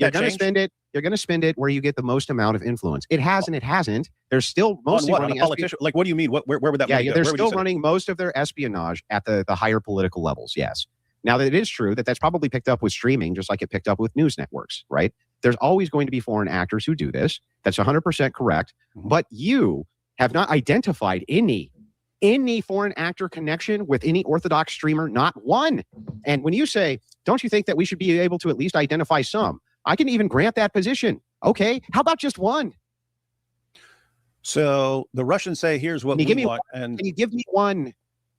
Just one who you say and claim, will be willing to claim publicly, is working with Russia or working with Russian interests. Exactly. Just give us one person. Yeah, when pressed on it, who are you going to say this about? This was the same thing that I said to the guys on Roots of Orthodoxy when I was talking to Jonathan. I was like, look, when you say orthobros and you're associating all these things like, what happens online or like mean or like somebody else was saying like we're racist or something. Who do you think they're actually associating that with when you make these claims about orthobros? It was like 3 dudes. Well, maybe 4 if you include Andrew. But you can say like Andrew, Jay, Alex, me. There's not that many people out there that are like public figures that you could slap that label on. So when you're saying they're all racist, when you're saying they're all like, I don't know, run by Russia or something, who are you really talking about that has a public face online? It's like 4 dudes. Maybe more than that. I mean, somebody else can talk. Oh, maybe Jim Bob as well. Why am I forgetting Jim Bob? So maybe like 6 dudes you could say that about. Chris, can you just give me one fucking name, dude? One. Oh, Jay Dyer. Okay, so your public accusation is that Jay Dyer works with Russia in order to destabilize the United States, correct? Bingo.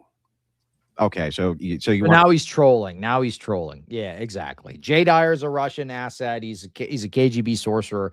Bingo. It's all just a big joke to this dude. Bad faith actor. I'm gonna try to troll your way out of your claim. No, that's what. Is that it? That is my claim. Is that your actual claim? Okay, great. Bingo. Now let's see a single shred of evidence for that claim being true, that Jay Dyer works with the Russian government to destabilize the United States. A shred of evidence, dude. Oh, I've given plenty. You've given 0. Oh, not goodness. One shred of evidence. You showed me a plot from the Russian government to destabilize the U.S. You haven't shown any evidence Jay Dyer's involved in that at all. It's pretty straightforward. Again, this is Jay's standard. You just got to believe me, dude. You just got to believe. It's pretty straightforward if you turn your brain off and you just believe every word I say and you don't think about it. Then it's pretty straightforward. It's just self-evident. This is like what other Paul and Sean Luke say. It's just self-evident. That I exist is just self-evident. I don't need to prove any of my claims. My interpretation is self-evident. Sola Scriptura is self-evident. It just is what it is, dude. It's pretty straightforward. This is Jay's standard. I can look at someone and say, here's what I would expect him to be doing if he's this, but he's doing something else. So he's actually What about by this. your standard? How about your standard? Oh, no, just in the name of full disclosure, if it was my standard, I would not be accusing Jay of anything right now. So you just, dude, so you just admit this whole thing is a troll. That's why you accuse Jay of being like Putin's like lapdog, because you think it's a funny troll. You think it's all ha ha he. What about when somebody gets killed? What about that? What about when you get one of your schizo boomers to go out and do something bad? It's just like a troll to you. I mean, I guess that wouldn't be too far of a reach for the dude that tried to kill his dad with a hammer, but I mean, it's just ridiculous. It's just a troll to him. That's all it is. That's it. So you're just trying to troll your way out of your stupid ass claims because you got blown out in the debate, David. Goofy. No, I would. You're just literally trying to troll your way out. I would say that at any point. I would say that whatever, at any dude. point. It's pretty. That's it's your. That's your. It's pretty. Yeah, it's so you pretty just wanna, straightforward. You just wanna Meanwhile, troll out I don't. troll No, out because you had nothing. You Andrew, had nothing, so you're trying to troll your way out. You Andrew, suck, hang on. dude. One second. You're fucking terrible. at Andrew, this, one bro. second. Do you see me normally going around accusing people of these kinds of things? No, you've never seen it. I do it right here with one guy. Why? Just applying his standard of evidence for tossing out accusations. And then you say, why are you doing that? Oh, it's because you lost the debate. No, I've been doing this for a couple months now. Mm-hmm. So I just noticed this awesome Russia connection. Mm-hmm. So all the streams that you did on the you just said if it was by your standard, you wouldn't do any of this. You wouldn't even make the accusation if it was by your standard. So you admit you don't have any evidence. You just think, oh, well, because these guys are making this claim I disagree with, they obviously must not be taking this stuff seriously. So I could just say whatever I want, and it doesn't matter. I could just troll my way through it. connection between Orthodoxy and Russia and the Ortho Bros in Russia. You was just funning. Wait, which ones? Which ones are you referring to? The ones that you've recently done on your channel. You was just funning. Not sure what you're referring to. Bro. What a waste of fucking time. Really? This is what it was, dude. I agree. We could all be doing something more, something better right now. But the Ortho Bros say we have to do this. Let's see. Korah, Sam Shamoon, Rotherham, grooming gangs, women in Islam. Was Jesus a Muslim? Was Jesus a Muslim? Muhammad Hijab and Yasser Qadi. Yeah, he's just wasting everybody's time trolling. Doing my part, being masculine every day. Thank you so much. Very based. Continue to be masculine. Keep lifting those weights, dude. Masculinity equals Russia. I guess. What in the poopery did I turn into? Oh, the Sacred Heart nonsense. Yeah, it's wild, dude. Go. I might do a standalone show or something talking about some of these Roman Catholic saints. A lot of them that were canonized post Vatican II are absolutely insane. I mean, they're like getting visions of like getting foreskin rings from Jesus. Like, Jesus is my boyfriend.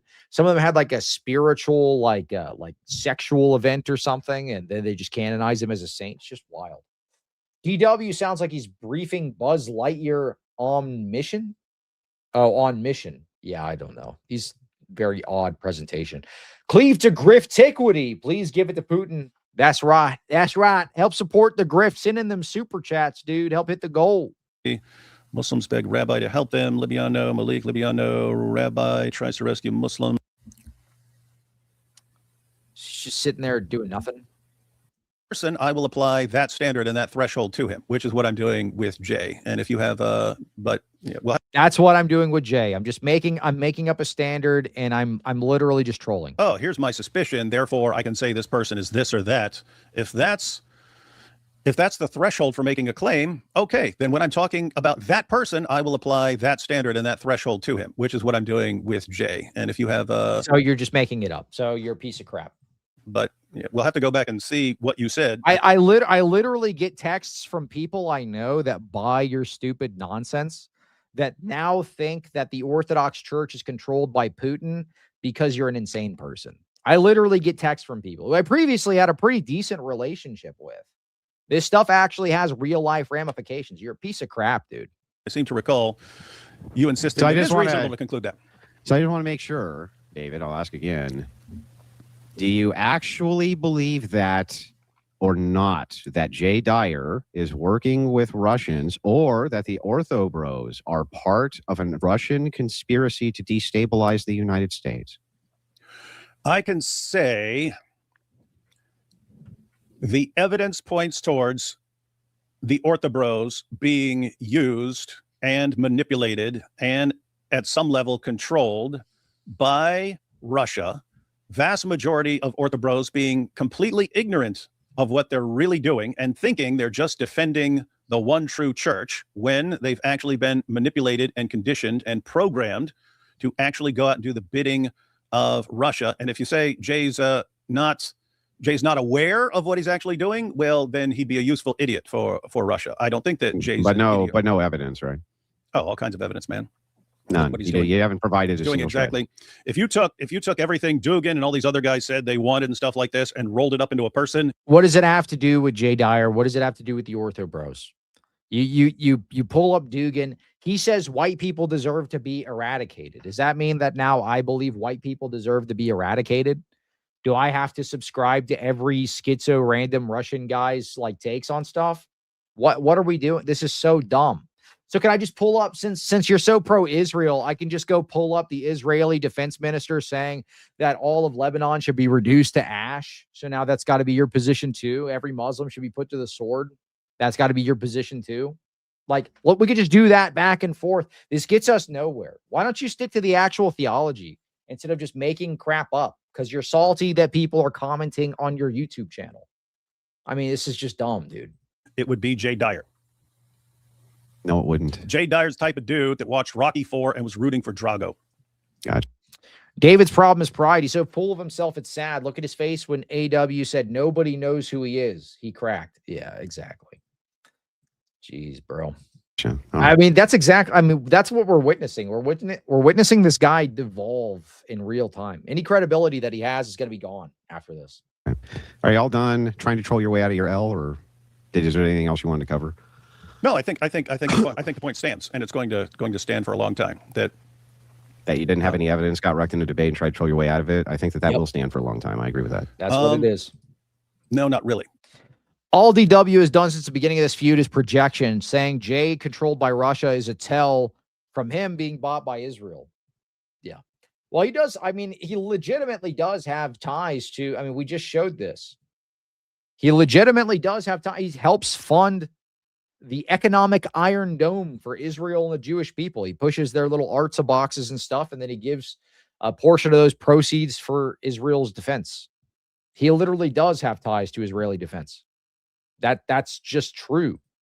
That's just true. He's so full of pride, he thinks he could debate Dyer on icons when he admits he knows nothing about it. It's like he's going to be swimming with Jaws. Yeah, but if you don't admit you have a position, then it's kind of like, I mean, I honestly think it's harder to debate somebody who doesn't have a position, because then they just change constantly. That's all they do. They just constantly change their position. David Wood's making the same mistake JP did by thinking ortho bros were low-hanging fruit and they could just troll and bully, only for it to bite them in the butt. Yeah, well, he's used to playing the psycho card against Muslims. So he thinks that because people like left nasty comments in his comment section or something, that makes us just as stupid as Muslims, and the same tactics would work against us. You can't just make crap up and expect it to stick with the guys that have been crushing Protestants in debates, crushing the Catholics in debates, crushing the atheists in debates. It's not going to work with us. It's just not going to work. You're not dealing with low IQ Muslims, dude. You're dealing with the guys that had to deconstruct their entire worldview, sacrifice everything to enter into Christ's church. That's who you're dealing with. You're not dealing with the low IQ Muslim trolls. What he's failing to realize is that there's a point being made when Andrew trolled him about his theology, ecclesiology. Right, exactly. That he has none. He doesn't have any solid points. He doesn't hold to anything, or at least he won't acknowledge it. He won't tell anybody what his denomination is. He won't tell anybody what he believes about once saved, always saved, or any of these other points. Wood keeps talking about orthodoxy destabilizing America. I don't hope America gets destabilized. I don't hope that at all. I want America to be holy. That's what I want. I want America to repent. I want America to be holy. And the way that that's going to happen is people are brought to the Orthodox Church. One singular focus. Identity politics completely out of the window. Geopolitics, shilling for foreign interests, all that stuff is retarded. There is one thing that we should be laboring towards. That is winning souls for Jesus Christ and having them enter into his church. That's what I'm concerned about. I'm concerned about people entering into the ark of salvation. Doesn't matter identity politics, color of their skin, whatever, what their nationality is, all this kind of stuff. Bring them into the church. We want America to be holy. That's what the focus needs to be on. Because people are finding not to say that politics don't matter, but that's the ultimate goal. The ultimate goal is the salvation of people, their souls. Finding out a lot about the Russian Orthodox Church and how corrupt that place is. Okay. Can we get to the second part now? Your affiliations with Israel? Sure. Do you have any? What do you mean? Do you have any affiliation? What super chat didn't I read? What did you say? I'm pretty sure I did read. I read all of them. With any government officials in Israel, and have you ever received any monies from said officials who are connected with the Israeli government? Not that I'm aware of. If someone Not that tossed you're in, aware of. if someone tossed in a super, I can't. If someone tossed in a super chat, Oh or yeah, of something like course. that, And, that's yeah, unknowing. What about your former partner AP? not that I'm aware of. So he didn't make. Let me share this video with you. I just. Oh, and the video doesn't end up loading, by the way, so I'll skip past that. Wouldn't you want to investigate who these interesting connections were with? Hold on, I'm gonna go back. Says air. Don't know. IP.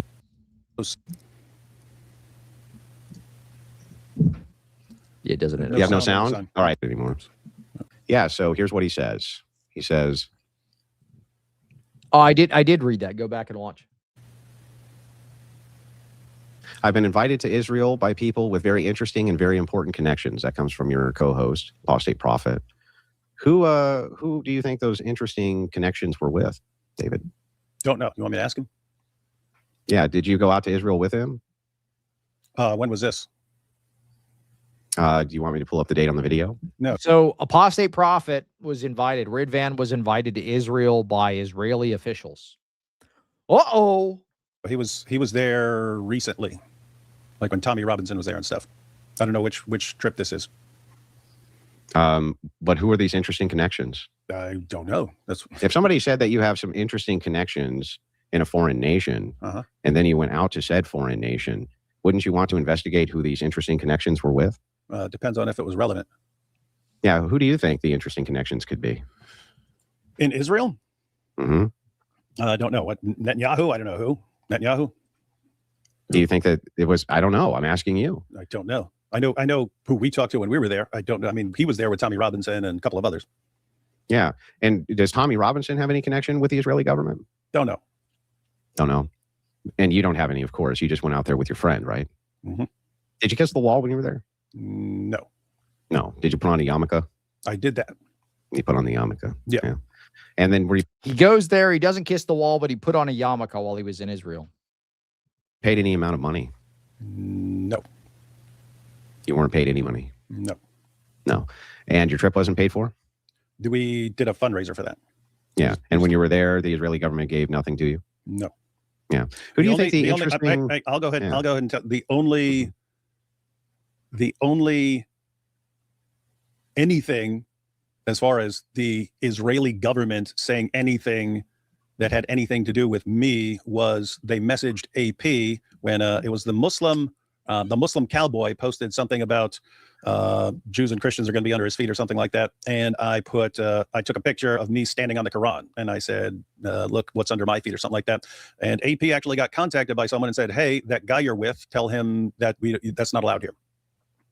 So that was it. That's when I heard from the government. I was at an event where there was like the former deputy mayor of Jerusalem, and she said we could take the cab back from Tel Aviv to Jerusalem with her since she already had one scheduled, and we were going to get a cab. And then AP went and spoke at a. I wonder who donated to him in that GoFundMe. Who sent him the money on the GoFundMe? Go check some of those names, the bigger donators. They're very obviously like Israeli names. The biggest donators in his GoFundMes when he does like the travel GoFundMes and stuff like this. Oh, I didn't receive any money from Israel. I just got money from Israeli sponsors in my GoFundMe. On one of their programs, and Bibi Netanyahu, if you want to send me $7,000, send me $7,000. Bibi, please.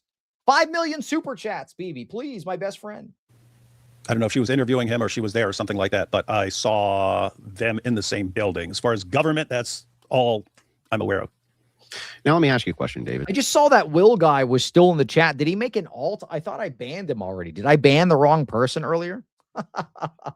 I banned him when he was trying to troll Rachel Wilson. Did I accidentally ban Rachel Wilson from my chat? That would suck. I was trying to look through my banned users section here. I was like, oh crap, did I accidentally ban Rachel? I wasn't thinking. Did you notice he nodded but said no when asked if he kissed the wall? X'd out. Yeah, exactly. He probably did kiss the wall. I put on the yarmulke. I didn't kiss that wall though. I did put on the little hat. If it was the case that you had evidence that Jay Dyer had taken a trip over to Russia and one of his co-hosts had said that they were going there to meet people who had, quote, very interesting connections, would you say that that would actually give some evidence to the fact that he was conspiring with a foreign nation?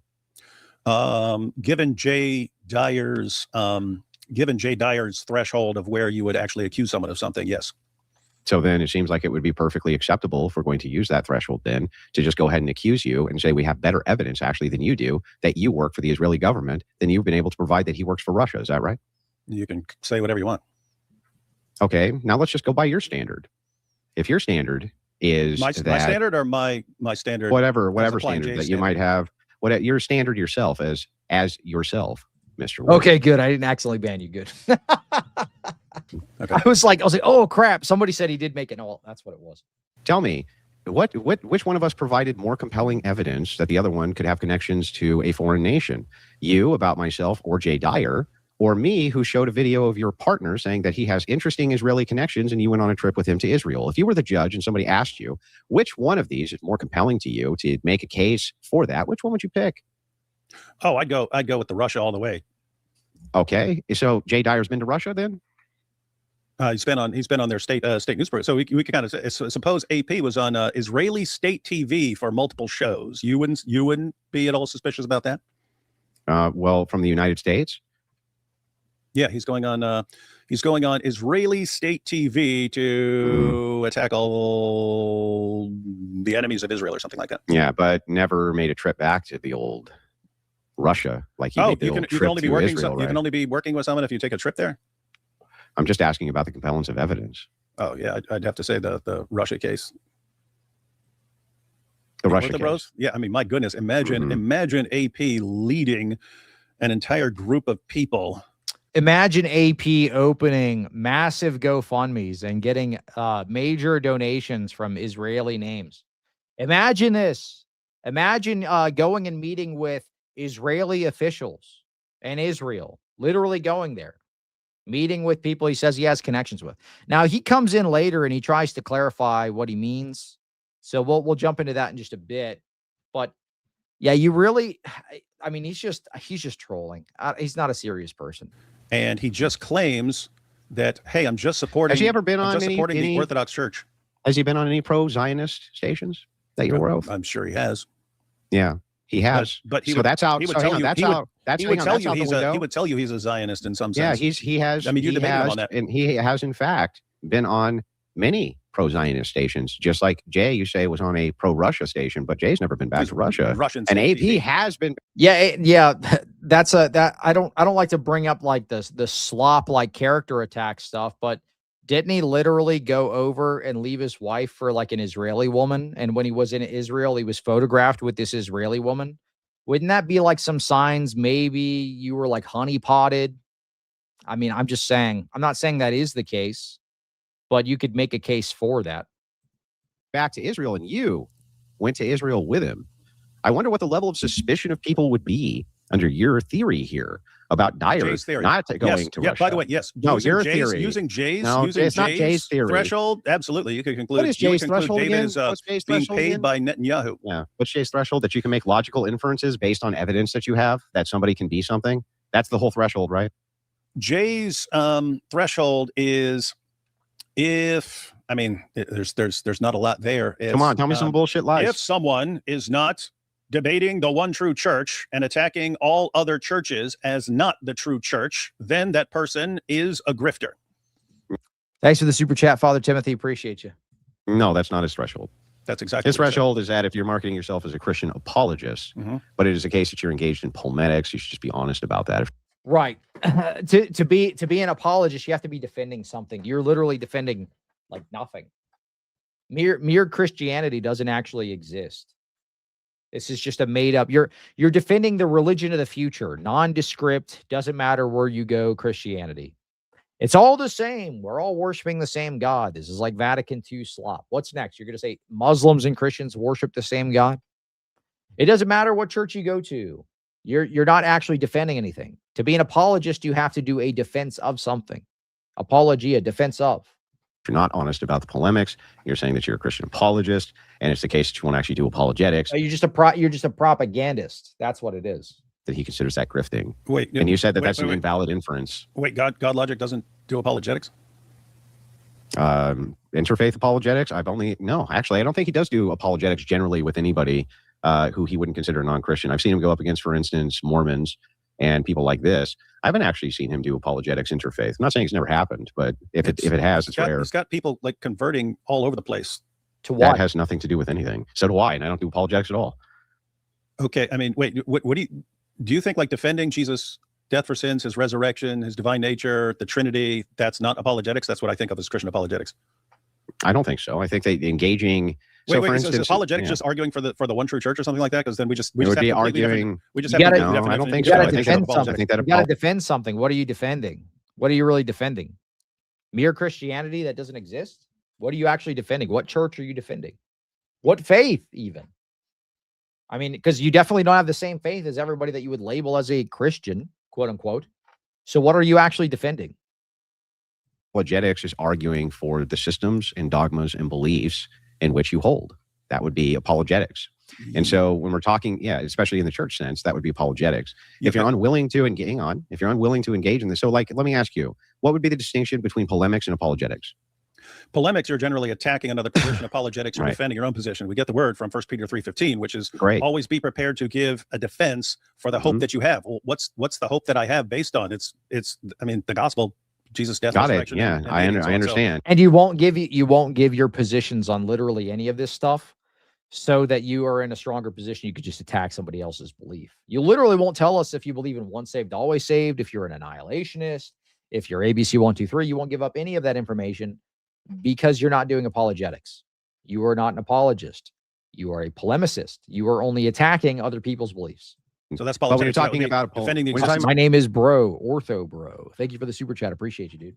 God, the Trinity. Okay, yeah. Okay, so then by that standard, W's for the Orthobros in the chat. So true. W Orthobros. We love Orthobros.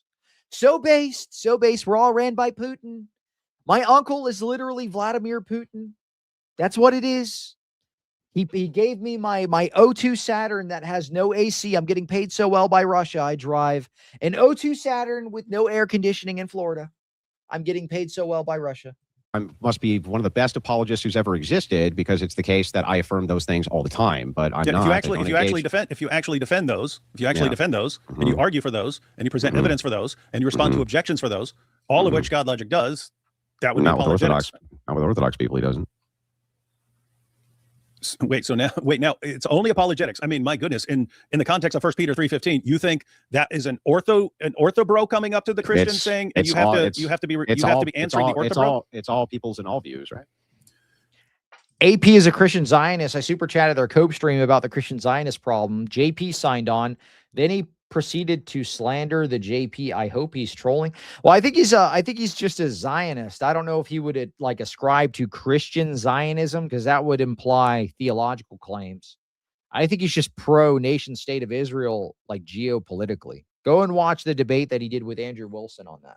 Wait, so you're only doing apologetics if you respond to all people of all views. You can't just say, "Hey, I defend." So someone can't just say, "Hey, I defend Christianity against the objections of Jehovah's Witnesses." You can't do that. That's not apologetics. It's only apologetics if you defend against. Thank you so much, Putin. You're so proud. I'm so proud of you, my little ortho bros. We love Putin. W Putin. Vladimir Putin right here in the flesh, chatting into my little humble live stream. Putin, something is wrong with your head. Somebody hit you with a frying pan? Good grief. Every group in the world? Well, I'm taking the biblical passage. Read it. 1 Peter 3:15. Read it. Always be prepared to give a defense of the hope that you have. W. Booty. And who's that supposed to be against? Everybody, right? That is the most insane interpretation of that. So hang on. If there's no Christian apologist in the world, then, because there's no one who has defended everything against every other position. So there's never been a Christian apologist, right? No, but I think that Christian apologetics. Even that was Peter. That was Peter talking. Yeah. That was Peter talking. So he hadn't even encountered a bunch of other positions. Calm down. Okay, so I think that generally speaking, if you have other people who are very popular and have popular views that are so bad against your view that you're willing to actually be like, "Oh, hey, you know what? This is actually causing me so many problems And so many issues when the Ortho Bros do this, that I'm going to endlessly make content about them spurging about it and talk about it on Twitter all day. I would think that you would be one who would be willing to engage in those types of things. You yourself don't actually engage in apologetics against Orthodox people because you're a polemicist. You engage in attacking Islam. You're very good at that. I'm not going to take that away from you. But you're not very good at defending your own positions. In fact, last time I talked to you, you basically were confused about what your positions were. Exactly. For instance, I wasn't confused at all. Yeah, you really were confused. You really weren't willing to commit to many of the positions that you stated. So what are your actual positions, David? Can you tell us? Yeah, you just completely misrepresented what I said. Yeah, but how about Explain we just how. don't misrepresent anything? And I just ask you, what are your actual positions on Christianity? God exists. God created the world. God sent prophets into the world. God gave revelations. So Jesus Mormonism. entered the world. The Son entered the world as Jesus of Nazareth, performed miracles, died on the cross for sins, rose from What about the dead. penal substitution atonement? How many times do I need to explain this? Just yes or no. Looks like it.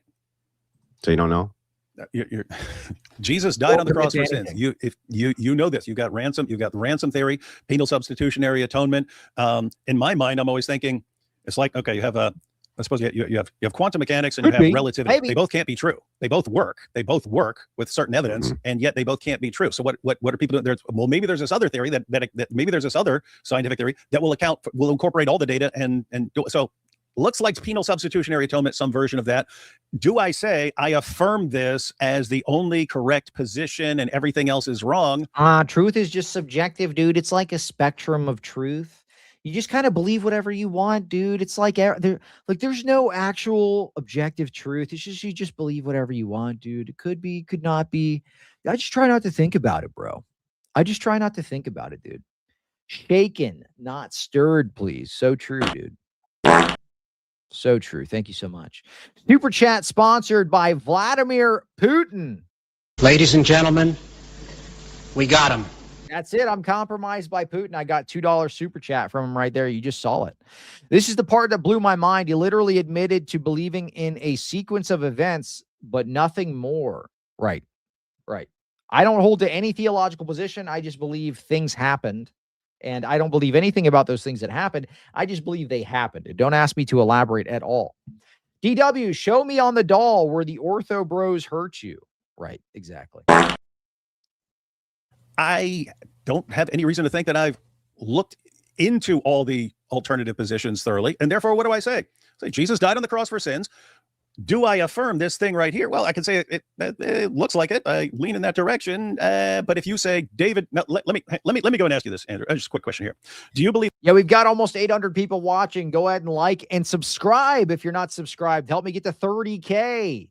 Almost all the live streams we've been having have tons and tons of viewers, but only 22K subs. Smash that subscribe button right now. I appreciate it. Thank you so much. The Bible teaches penal substitutionary atonement as the correct position. No. Okay. So if I say I'm just going with the Bible, why would you say, David, this is the issue with the Orthobros. I say, hey, I became a Christian in a jail cell reading the Bible, and I believe the Bible, and okay, I'm kind of sticking with that unless someone shows me I'm wrong about something and I need to also adhere to one particular church or something like that. I'm sticking with this. If you say, well, therefore, since you're not going to the Orthodox Church, you're not going to the Catholic Church, therefore you have to affirm penal substitutionary atonement, it really sounds, and the five solas and so on, it really sounds like you're saying, if you just go with the Bible affirms these things, and yet you're saying you don't think the Bible affirms those things. Well, why would you be insisting someone says, I'm just going to go? No, dude, we're saying you're trying to interpret it within your own head, but you're not even doing that. You're not even trying to interpret it at all. You're just saying it doesn't matter. Nobody needs to interpret it. All these things could be true. I just could never know any of it. That's what seems to be your position. But later on, somebody tells me that you actually just admit that you're obfuscating your views on purpose. Like you just don't want to tell us what you actually believe, which I do believe that. The Bible, unless you show me the church authority. That's just a word salad and garbage coming out of your mouth. It's total word salad. No, so some people are just like this, and it's guess what? It's kind of tied to what I was saying. Trash. It's just garbage. You just no, it's not literally garbage. It's kind of tied to me saying I wouldn't accuse someone unless it reached some threshold and so on. And I even said when we were talking earlier, I said it's kind of up to the person. It's kind of up to the person. Positions, bro. That's it. Yeah, and I've explained it. You don't accept that someone doesn't think. Just I either affirm this or I reject it. I don't simply affirm things or reject things. I can say I just want to know the positions. That's it. Jesus died on the cross for sins. Yeah, That's my 5 position. solas. He didn't even know. Solas? He didn't even know what the solas were like a couple weeks ago. He just found out. Haven't we been through this? My position hasn't changed. Okay, I don't remember. What did you say about the 5 solas? Take something like sola scriptura, right? Take something like sola scriptura. Yeah. The Bible is the only infallible authority for Christians, or something like that. What do I say? I don't say. Well, it'd be the ultimate infallible authority by which all standards are judged.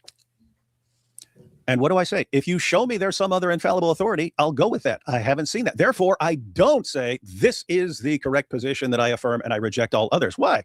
You guys might come up with some awesome case for me one day. I sat here and listened to you guys and so on. Okay, when do you believe a child? to me- hang on. I get it. When do you believe a child isn't sold? Don't know. Okay. I would lean towards conception, but I don't know. I don't know of a clear Bible verse that says sold right there. Do you believe that I got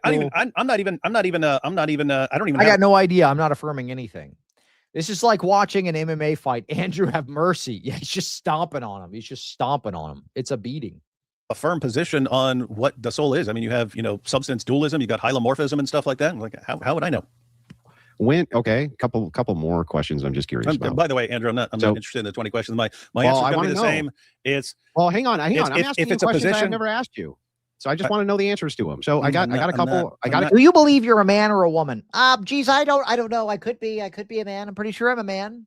I look down when I take a shower. I see something sticking out, so I'm pretty sure I'm a man. But somebody could make a case that I'm actually a woman. I'm not. I could never be sure. Maybe I am a woman. Maybe I'm gay. I don't know. I could be gay. When I put on these glasses, I look kind of gay. I don't know. Am I? I don't have any idea. Could I be a woman?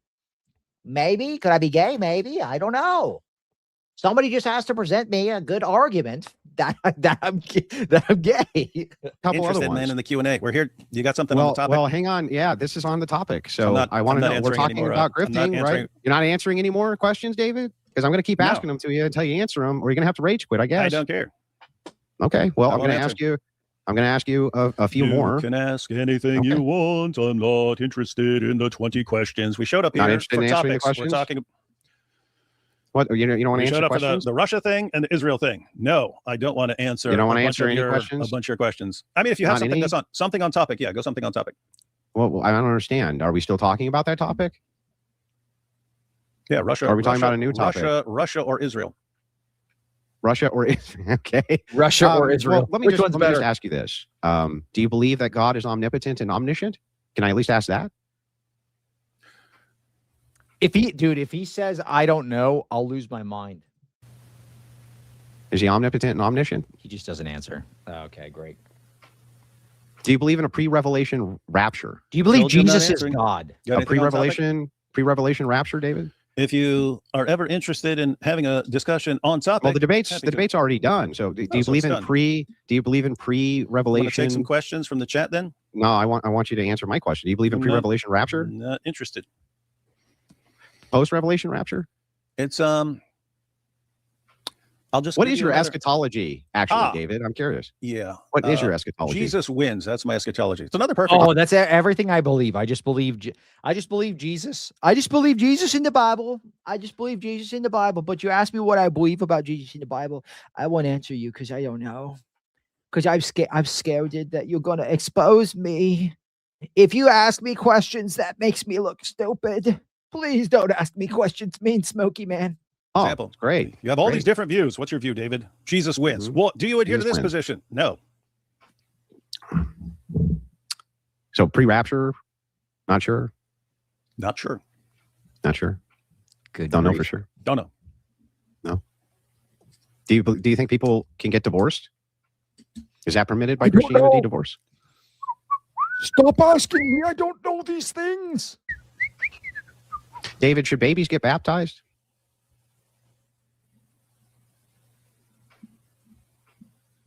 Am I a woman? I don't know. Oh, I put. Do you think in Moscow he's trolling? He's trolling again. I won't answer the questions, but I will troll. Patriarch of Moscow thinks babies should get baptized? Does he think the baby should be baptized?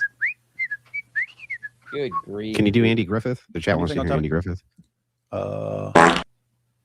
Wow. Yeah, David, do you believe that Jesus had brothers? We do a little trolling. It's called we do a little trolling. Hey, matter of fact, that's another good example. You mean biological brothers? Yeah. Lean in that direction. I don't know. It's another situation where if you guys came up with some argument, if you came up with some argument, it sounds like that from Scripture. If you guys came up with some argument, be happy to go along with your position. Oh, he believes he doesn't believe Jesus wins. He believes it's Jesus from Home Depot. Oh, I see. He's not sure. He just has to hear a better argument. Someone could convince him it's Jesus from Home Depot instead of Jesus at this point. I could just believe anything if anybody has a good argument for it. But I also don't believe in anything at all because I don't listen to anybody's arguments and I just troll. That's all I do. Same thing over and over again.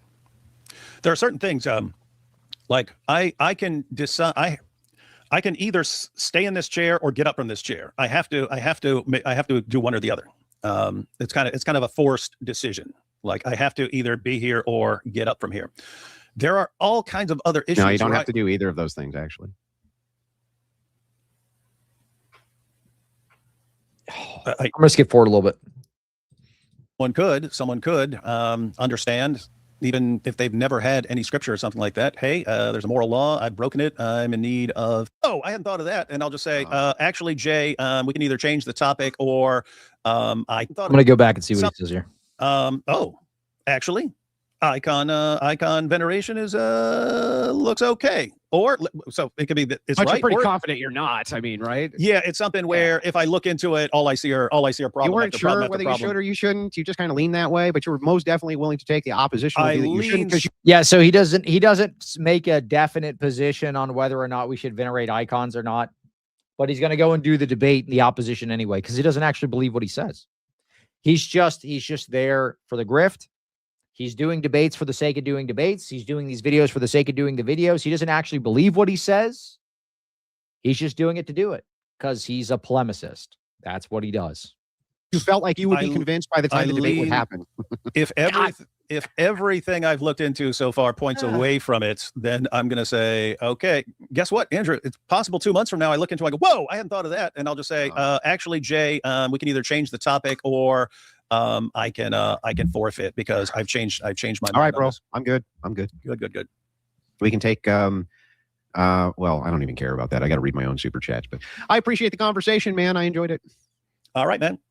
All right, you take. Yeah, I mean, to be fair, though, iconoclasm is the Muslim view. So you just want to take the side of the Muslims. That means you're supporting jihad. You are supporting jihad according to your own standard. I wouldn't be surprised if David would cancel a debate. God Logic and the rest will never do a debate with the Orthodox because they will get owned like JP and Kelly Powers and get exposed. Big Chungus style for Daddy Putin. Papa Putin wants us to expose and refute the Protestants. He's given me the orders directly downloaded into my brain. This is what we are going to do. Good grief. Care yourself. Guys in the chat, do you think he's going to back out of this debate? Let's do this. I'm going to make a poll. Is David Wood going to back out? Yes. No. Here you go. You guys let me know. 1 for yes. Spam 1 for yes. 2 for no. Is David Wood going to back out of the icon veneration debate? I think he is. You guys let me know. Spam 1 or 2. Let me know if he's going to back out or not. Goal. Thank you so much, Father Timothy. I appreciate you. Yeah, spam that. Let me see. Is he gonna back out? 1 for yes, 2 for no. Thanks for helping me hit super chat goal. Appreciate you. Let's see. Is David Wood actually gonna back out or is he gonna do it? There. Oh, kind of neck and neck. Some of you think he's gonna do it. All right, guys. So let me know. Keep spamming it. We're in this awkward position again of me being pretty open to the idea that I'm a skeptic by nature. I'm just built that way, guys. I'll say it for the 487,000th time. If you had a big circle and that circle represented everything that can possibly be known, how much of everything that can be known do I know? And it would be a very, very tiny dot. And what's ironic is that David Wood's ancestors helped Islam conquer the Eastern Roman Empire, and now they accuse Orthodox of collaborating with Dawa. Yeah, what a mess, dude. He doesn't have the requisite social awareness to realize he's going to look really stupid. Yeah, why would you accept these conversations if you don't have a solid view? You can't even articulate your own view. Why would you even have this conversation to begin with? You don't think you're just going to look dumb? I don't know, man. I mean, maybe that really is just the state of his audience, but you don't realize you're just going to look bad. I would never take a debate on something that I wasn't familiar with. It doesn't make any sense. You literally just learned Sola Scriptura like, what, a couple days ago, a couple weeks ago? Now you want to debate Orthodox on icon veneration? You don't even know if you believe in it? Why would you do that? I might be thinking, okay, that looks like 60% probability. This looks like 30%. This looks like 10%. And so, but that's the way it looks to me now, based on the evidence available to me. Well, how do I know that what I think is probability of 30%? How do I know if I learn more information on that wouldn't be the most probable? Because I don't know what I don't know, and so on.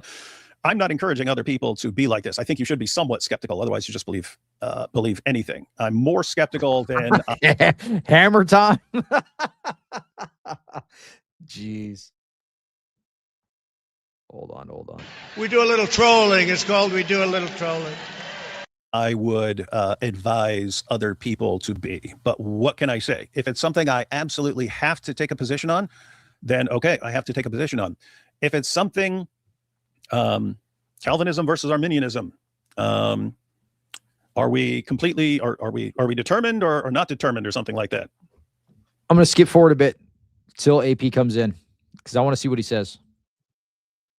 Because when they're saying, it sounds like what they say is, it's better to just say, okay, I'm part of this church, and now I'm going to fall in line on all of these, on all. The backing out will be based on this video. He's angry. His time is wasted on us. I think he'll make it to the stage and walk away in front of all. Maybe he does. That would, I mean, honestly, I think that would drive people nuts. If he shows up to the icon veneration debate and just like walks away or like doesn't engage like he just did with Andrew Wilson, I think that would tick off a lot of people, including his own audience. But then again, I don't know. His audience is odd. They literally buy the Russia collusion nonsense, even though he has zero evidence. It's insane. Probability church must be the true church, but only if it's probable. We can never know. We can never know for sure. These things are only probable. Is Jesus Christ God? Probably. Am I a man? Probably, but I could be convinced otherwise if you have a very good argument for it. You have to argue your way into convincing me that I'm a woman, and then I'll be convinced probably that I'm a woman. But if somebody has a really good argument that I'm a man, then I'll probably be convinced that I am a man. All of these issues. This is a completely different situation. But what it reminds me of something in Islam. And I'm guessing he dug himself into a hole by taunting retired Jay. Absolutely. Yeah, what a goofy move. Human beings are just like this. You have some people who are, oh, the evidence points in that direction. Boom, that's my position. And other people, I don't know, man. I'm not going to make a call on this. And then you have people who, I just can't decide any of this. Therefore, I'm going to relegate all the thinking to some institution or something like that. You guys decide this stuff for me, and I'll go along with what you guys decide. But that's kind of weird because you still have to decide which institution, and you'd still. I don't know. It's weird. It's weird stuff to me. Anyway, what? It's weird because you got to figure it out, dude. You got to do a lot of thinking. Dude, if you have to do any thinking at all, that's too much for me, dude. You got to use your brain. You got to turn your brain on. Dude, I can't be thinking, dude. You're going to make me do some thinking?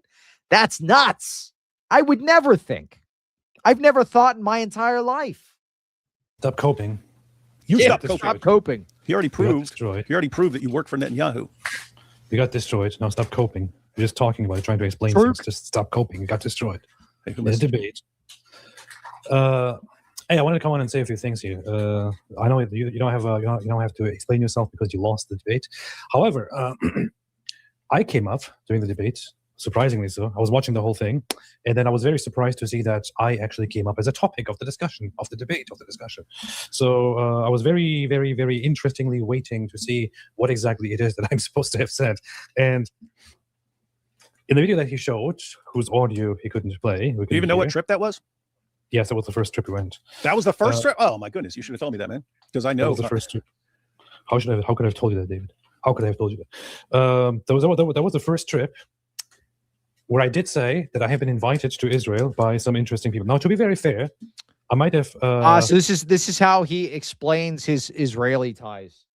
Let's see what his explanation is. So he said in the video that he was invited by Israeli officials. Let's see why.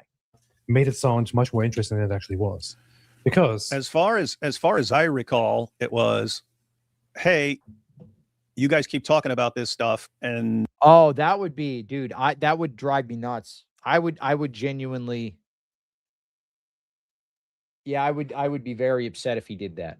My biggest fear is he's going to destroy an icon at the J debate. He's known for doing stunts like that. Yeah, that would be rough. I mean, he would alienate his fans. He might even alienate, I don't know, AP might wake up from his slumber and actually defend orthodoxy if he did that. Who knows? Maybe that would be enough to wake up the sleeping AP and have him come and get his psychotic friend. You can actually take a tour. You can actually take a tour of the sites. That's the only thing I remember about any official. Dang, son, Zach with a big old super chat. The Benjamin Not Yet Netanyahu special. Dude, we got it right there.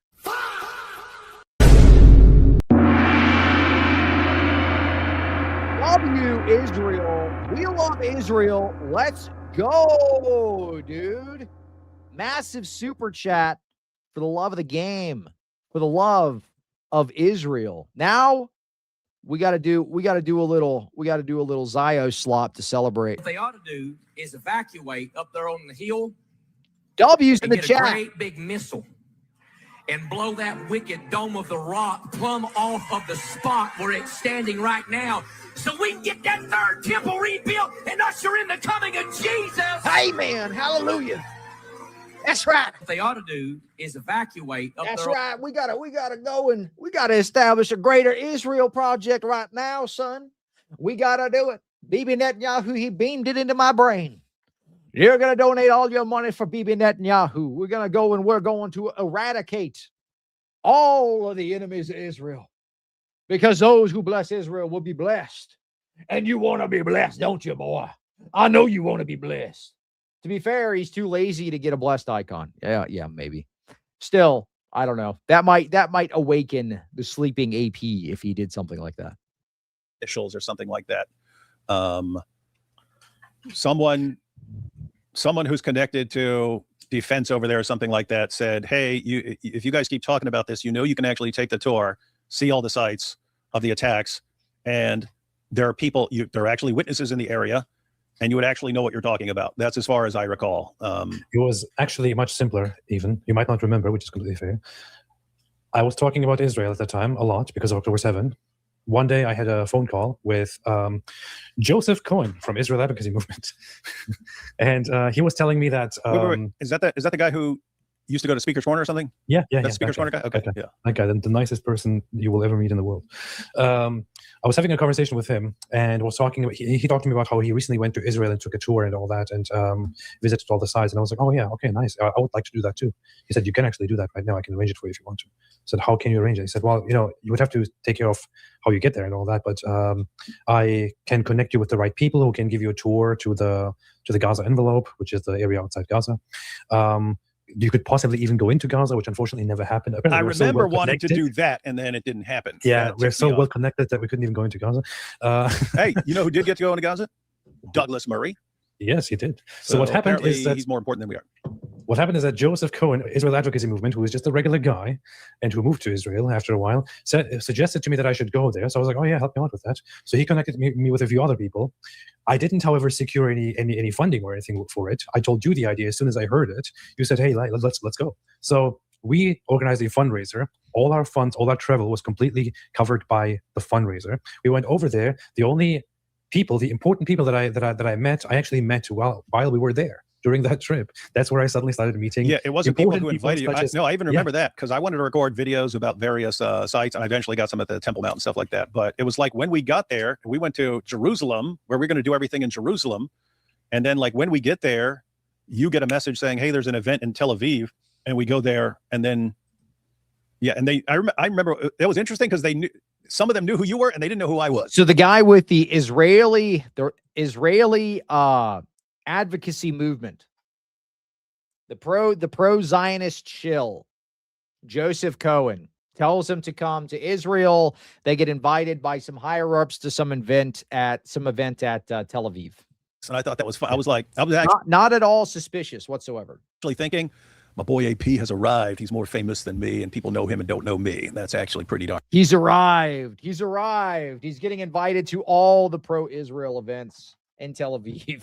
All right, cool. It reminds me of like, I mean, this is different because you're not my wife, but it's in church, people know me as Marie's husband. They don't know who I mean, there are a few there who know who I am, but most people know me as Marie's husband. And I don't know. I like that. I like being the guy that people don't know. Hey, hang on. Hey, look at this. Yeah, Zionist shills. People with foreign interests, basically. Dude. Oh, he didn't leave for college after all. He didn't leave for college after all. He's still doing polemics. He's just frustrated he got smacked around in every single debate he's ever done. But now he's popping up on David Wood's show. But wait a minute. David, I thought if you supported people, if you hosted people on your show that have worked with Muslims, I thought that meant you're supporting jihad. JP Uncut literally had Jake, the Muslim metaphysician, on his show to do theology. Wait a minute. David Wood, you're supporting jihad. What are you doing, bro? No one likes. Oh, wait, he didn't actually mean that when he said that. He was just upset that the Orthodox were challenging him on his theological claims. So he wanted to make something up, per usual. It's you, man. Hey, man, I'm the most hated man on the internet, man. Everyone can't stand you. And every time. Good grief. I'm surprised AP could find a break in his busy schedule of abandoning his family to engage in this slop. Lord have mercy. Well, dude, pray for him. I don't want to do too much character attack against the guy, but that is awful. That whole situation is just terrible. I mean, you just gotta ultimately at the end of the day, pray for these dudes. What a mess, bro. That's all you can do. Every time you call in and I bring you up, everyone whines about it for the next month. Wait, let me finish my train of thought. Okay. So quit interrupting AP. So we were in Israel. I met people only after we arrived there. To this day, this is the funny thing. I was thinking about this recently. JP's entire closet's full of slightly translucent white t-shirts. That's true. Anytime he does a stream and you can like see his whole chest, you can see straight through. You can see his nipples. Why is he always wearing see-through white t-shirts? This day, I have not received a single dollar, a single cent, Need a to single GoFundMe shekel for some from black any person. Israeli government person at all. At least not as far as I know. The closest thing that that's exactly what we'd expect you to say if you were on Netanyahu's payroll. So I'm not even aware what the stuff is with AP. Well, basically, he was photographed in Israel with a Jewish woman that apparently he left his wife for. That's what has been said. That was the case. That he is dating that Jewish woman that he was photographed with in Israel. So that's what they're talking about. The three bumsketeers. can't trust anything you're saying. And I would have to register that for by the government, and it would actually be transparent. Oh. I mean, there could be something I'm missing about that, but I'm pretty sure he confirmed it himself on a show. Closest thing that I did get was not during our trip, which didn't very much go as planned. It was actually a terribly organized trip because I organized it. He confirmed he was dating the woman that he was photographed with. Yes, that much he is confirmed that he was dating the woman that he was photographed for. Yes, you're right. Forgive me. I've been chronically online for too long. I'm going to piety signal you into feeling shame, Iron Giant Man 007. I'm going to piety signal you right now. Shame. It was only my second trip, the one that I went to without you. This was actually a fantastic thing. I messaged an organization that receives donations from independent, Jews and Zionists and so on to defend Israel and Israelis. I messaged them through Stefan, who is a very close friend of mine now, from Visegrad 24. I messaged him and I said, hey, I would like to take a trip to Israel. I have plans, such as talking to... You guys really didn't know that? You guys didn't know any of the lore there? Yeah. that was kind of like the whole thing when he was photographed in Israel. It was who was pointing that out? I mean, granted, this guy's not a super trustworthy, but anyway, it was pointed out several times that he was photographed with, you know, this lady in Israel or whatever. Let me see if I can find out. Apostate prophet. Let me see if I can find the old tweets or something. Israel woman. I don't know. Is that even going to pull anything up? I'm just going to say apostate prophet wife, maybe. Maybe that'll find something. Anyway. Christians. It is going to be a primarily Christian-focused trip, just so you guys know. But I want to do this because I thought it would be in the interest of kind of restoring the image of Israel due to all the false allegations by Tucker Carlson and so on. So I would like to talk to Christians and get their opinions and feelings about everything. If someone has those old tweets there where they were talking about with the pictures of the person that he was dating in Israel, send me a DM and I'll pull them up. We'll do that. But I want to report on everything, whether positive or negative. Would you guys be able to cover my trip here, my flight? They said. Yeah. What about St. Porphyrios Church? Who bombed it? And what is with the fake cigarette? Is it a gotcha? He does this thing where he smokes the Quran. That's like his joke. He'll like take a Quran and he'll roll it up like a doobie and he'll smoke it. Opinions and feelings about everything, but I want to report on everything, whether positive or negative. Would you guys be able to cover my trip here, my flight? They said, yeah, we can actually. And I was actually. Well, I know she was, but she deleted her Twitter. The Miss Apostate, she deleted her Twitter. Price. I thought, oh, that's nice. So they covered my flights and my stay there. They didn't even cover half of my expenses that I had there. I still had to go there and spend tons of money out of my own pocket. So that is the closest that I ever got to working with the state of Israel or working to somebody close to the state of Israel. It was working or getting support from donors who support the state of Israel. That's it. And they only supported half my expenses and my travel because I wanted to do something positive. Oh, they only supported half my expenses. That's all it was. About Christians and for Christians, positive or negative, it doesn't really matter. And they never even asked me what I'm going to publish, what I'm going to say, because they don't care. All they care about is you come here and you just represent whatever you see from Israel. That's it. So it is kind of funny that he brought. Here you go. Hide them. I thought there is no need to hide them, and I can't bother hiding them. When I walked around, for example, with a woman who was seen with me on video footage that was quite out there in your face, I made no efforts to hide that. For those who are wondering, I'm also going to be very open and honest about it since we are here and talking about it. Yeah, he left his wife. It is actually somebody that I've recently met and that I have recently come to grow very fond of and feel a lot of love for and talk to. That's it. Because I am no longer in a committed relationship. Because we have agreed, all those involved have agreed that we are separated and moved on. All those involved in this entire thing that I've just talked about, all those directly involved in this are aware of every single thing that I've said, acknowledge every single thing that I've said, and are okay with every single thing that I've said. Nobody has been wronged. Nobody has been treated with injustice. But if you listen to people like Sam Shimoon, it might say, I didn't hide them. I thought there is no need to hide them, and I can't bother. So basically left his wife, was seen dating this woman in Israel. Let's see. Oh, yeah, here you go. This was one of the pictures of this lady he left his wife for. Yeah, I'm surprised you guys didn't know this. This was all over the place. This was like well-known stuff. But anyway, I try not to discuss like the personal life stuff, but it is kind of applicable in this situation. Steamed over it because he did it for his Zionism. Yeah. Is he not going to mention the settlers stealing Christian land or how Israel just stole a whole bunch of the Jerusalem Patriarchate's land? No. If Israel does it, it's fine. If Israel does it, it's cool because, you know, go Israel. BB. We love BB. We got to get those BB dollars. They'll pay for half my trip.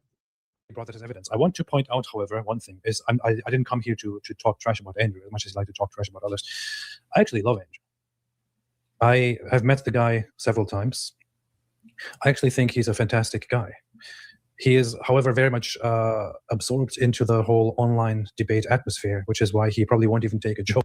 Yeah, I've spoken with her too in the past as well.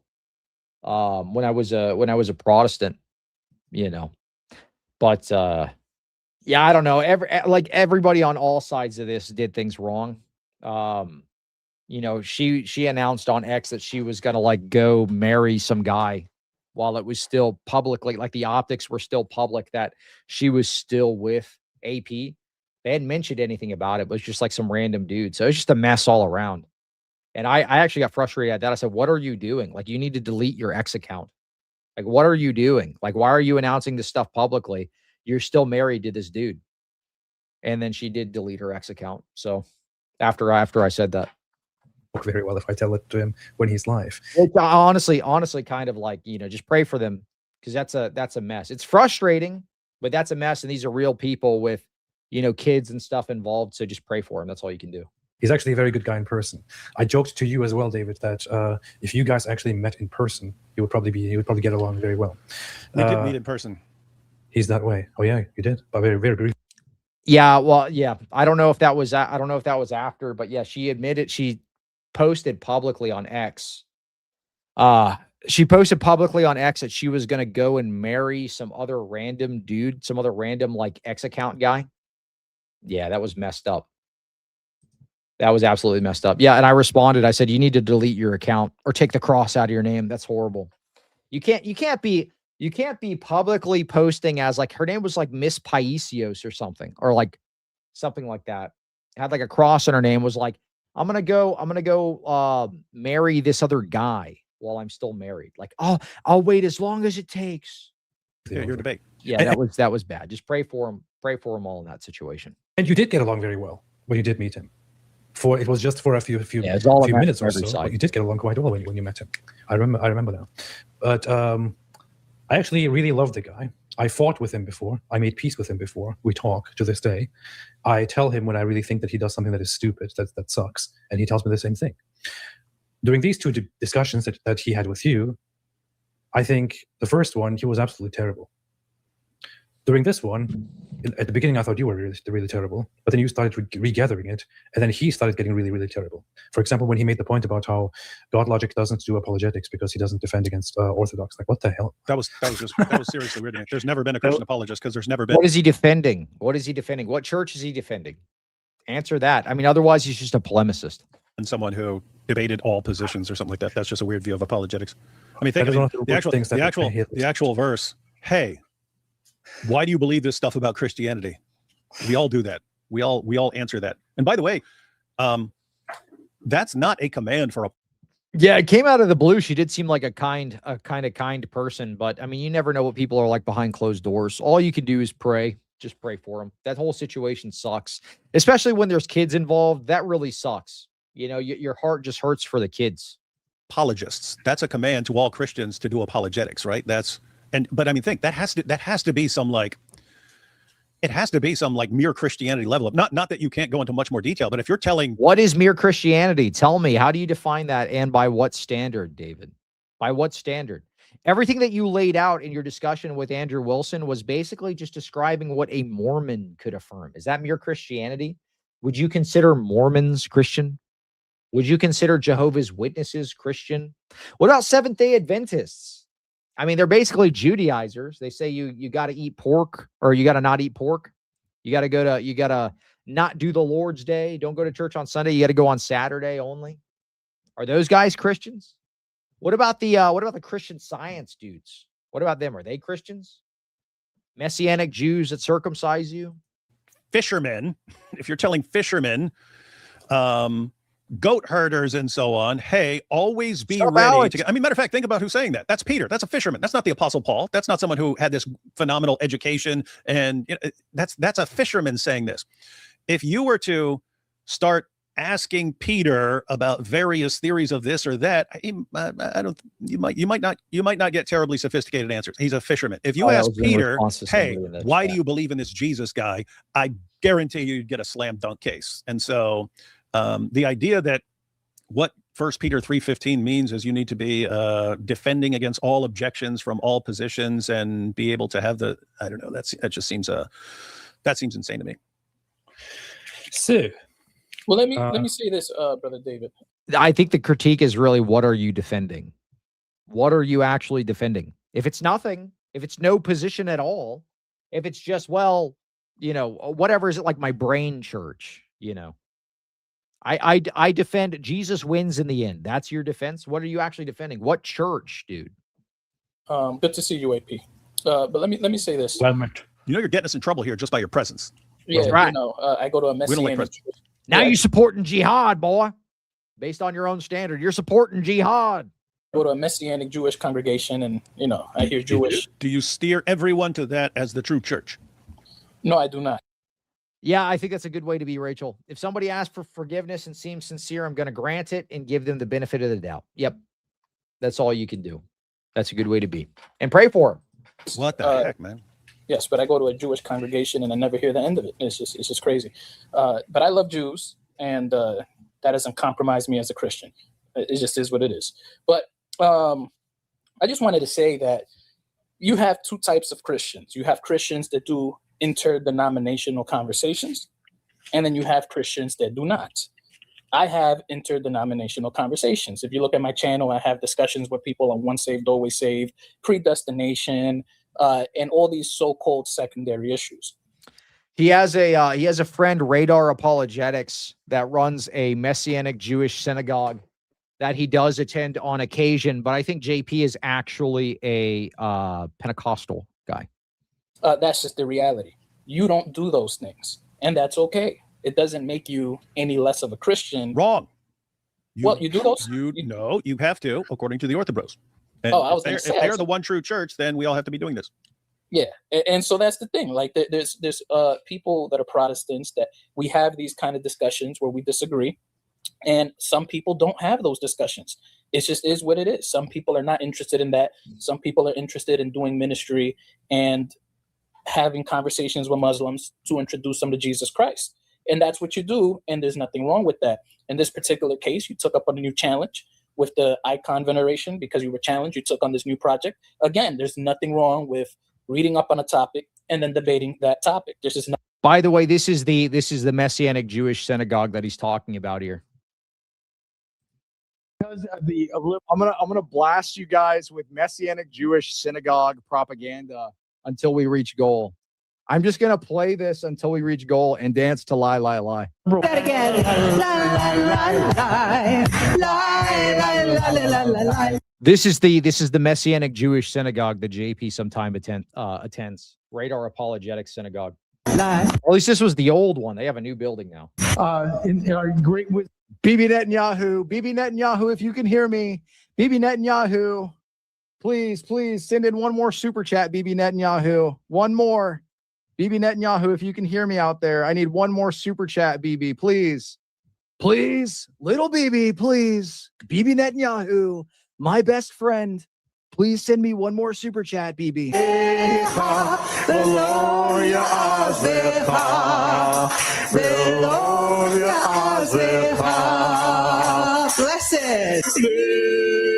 Goal, the torture. So this is the old Messianic Jewish synagogue. This is his new one here. So now he's got the blinged out. He's got that blinged out Torah scroll here, dude. This is Radar. That indeed, these are the Torahs that were given to our fathers. Indeed, in one Torah, but these are testimonies and witnesses of what God gave from Mount Sinai. That indeed he gave. So this is the synagogue that he sometimes attends. To save us from lie, lie, lie. I release you. Loose. I loose you from the Messianic Jewish synagogue. Chat JPT, looks like the high school bully took his lunch money. Good grief. David Wood went to Speaker's Corner once or twice, debated with low-tier Habibis, and thought he is a theologian. Yeah, I don't know, man. Any like 2-year-old could debate a Muslim and win. They're not exactly the most high tier debaters. Nothing wrong with it.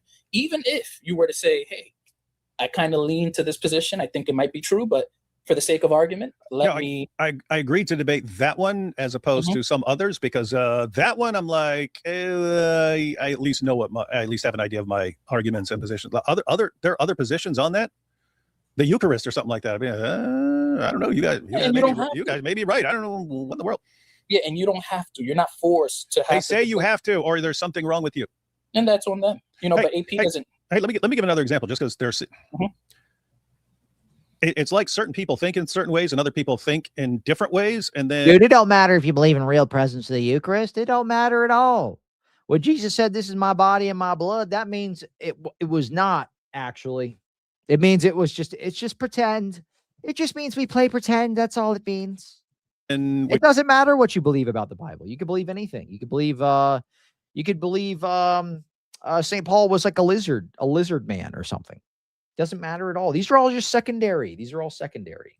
You're trying to explain, hey, I think in a different way. It's like, what do you mean? You have to think like this. And yeah, because there's an actual truth. There is one truth, literally what the Bible says.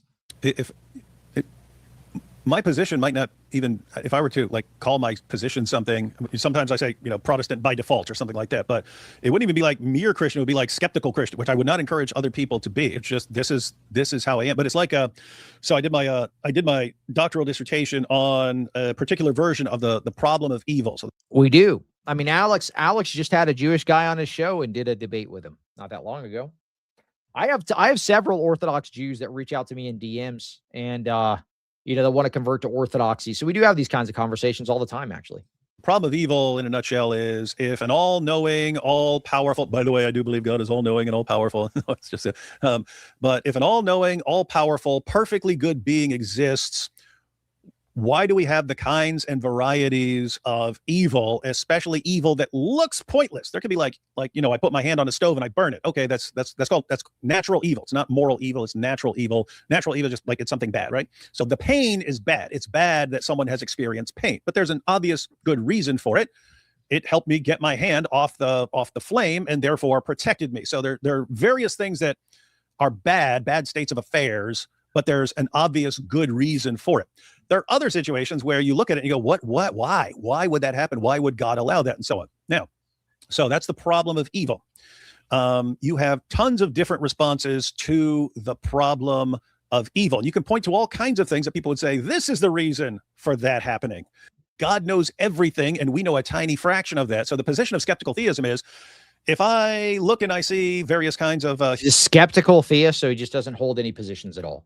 Human and animal suffering, and some of it looks. So you're a radical skeptic. So basically, you have the same epistemology of it as an atheist. You're a radical skeptic. You don't know anything for sure. Good grief, dude. Yeah, he just believed he admitted an omniscient. Yeah, exactly. Well, he was trolling earlier. He didn't want to give his actual position with Andrew there because he felt like he was going to get pressed. Pointless and so on. If God has reasons for that, why would I think that I'm going to be aware of all of God's reasons? What you just sound like an atheist. Well, there's like so many religions out there. If God actually exists, how would I know how he manifests himself to humanity in what form? Maybe he could have been Shiva. Maybe he could have been guiding the Buddha. Maybe he could have been a cow. Maybe he could have been a snail, or maybe a goblin. Possible basis could I have as a human being for thinking whatever God's reasons are, I can figure them out? The answer is nothing. There is no reason to think that. There's no reason to think that if God, whatever God's reasons are, you're going to be aware of them. There's no reason. So skeptical. And the Lord said, it's all relative, bro. You just do you. Yeah, exactly. That's the gospel, I guess, according to him. You just do you. It don't matter. It don't matter what you do. It don't matter what you believe. Forget the Bible verses that say if you don't abide in the doctrine of God, you don't have God. Oh, wait a minute. If you don't abide in the doctrine of God, you don't have God, according to the scriptures. Whoa, that's a big issue. So you mean to say like doctrine kind of matters to God? Whoa, I don't know. Of course, David Wood would just say, I'm just not convinced. I'm not convinced. Maybe he means something completely different. Maybe he meant to say, if you don't eat at Subway, then you don't have God. Maybe that's the right interpretation. It's all relative, you know, whatever I can make it mean. Theism is the position, hey, I believe in God, but as far as me saying this is the correct answer on why God allows suffering or something like that, I don't know. God could have all kinds of reasons that I have no access to. So that's skeptical, but that's kind of how I am with all kinds of other things. It's just, I don't know. What are you talking about? I see some evidence there, but I don't know. You figure it out when you have a clear, awesome case. Like if someone said, hey, I know exactly why God allowed that and I can prove it. Well, great. Then tell me. And then I'll know. Until then, I can have certain ideas and I can think certain things, but for those of you that haven't read the Bible, I mean, literally right here, 2 John 1:9, whoever transgresseth and abideth not in the doctrine of Christ hath not God. You don't have God. You don't abide in the doctrine of Christ, you don't have God. Doctrine kind of seems to matter just a little bit, you know, especially if you want to claim you're following Christ or that you have God at all. Which is also a good point to bring up against the Roman Catholics when they say Muslims and Christians have the same God. That's just an absurd position to hold to. But I don't know. It's the way I'm wired. I'm like, I'm not making a call and I'm not saying this is the answer because I don't have to. I don't have to say this is the correct answer and that's the incorrect answer. Don't have to do it. Good for you, David. I have a question for you. So let's say, is my cousin going to hell? Yes or no? So when is your debate supposed to happen with Jay Dyer? October. So that's still quite a few years away. A slight majority of you said that David Wood's going to back out of that. I don't know if he will. I'll be surprised if he actually goes. Hey, during that time, while you are preparing for your debate with Jay Dyer, I found one thing funny, which was that the fact that you are going to have a debate with Jay Dyer was being presented as you definitely arguing the position that you agreed to argue and being completely confident on it and not being willing or not even allowing for the possibility that you could, be swayed from that perspective. That is the opposite of what a debate is supposed to actually, theoretically, traditionally, or ideally. Oh, hang on. So you're pointing out that based on what Andrew's saying, that a person who agrees to debate a topic should be like completely convinced by it and have no doubt and no possibility of convincing him otherwise. And you're saying, well, if you're debating someone, why wouldn't you be at least somewhat open to the idea that he's going to show you you're wrong or something? Yeah, that's what I was saying. It's the same thing that like an atheist would say. So how does this way of thinking stop him from being a Muslim, Hindu, or anything that believes in a God? Right, exactly. I think it should be a completely normal and in fact ideal thing if there wasn't, of course, the giant big factor of the ego that is always there when you are doing online debates or public debates. I think it should be a completely normal thing that you can be exposed to different ideas before the debate or during the debate or even after the debate and then change your position on the matter that you are arguing. That should be a completely normal thing in an ideal world. I know it's very difficult. So you just go and do debates on things that you don't believe? I mean, I guess you can if you're not concerned about truth in the actual debate.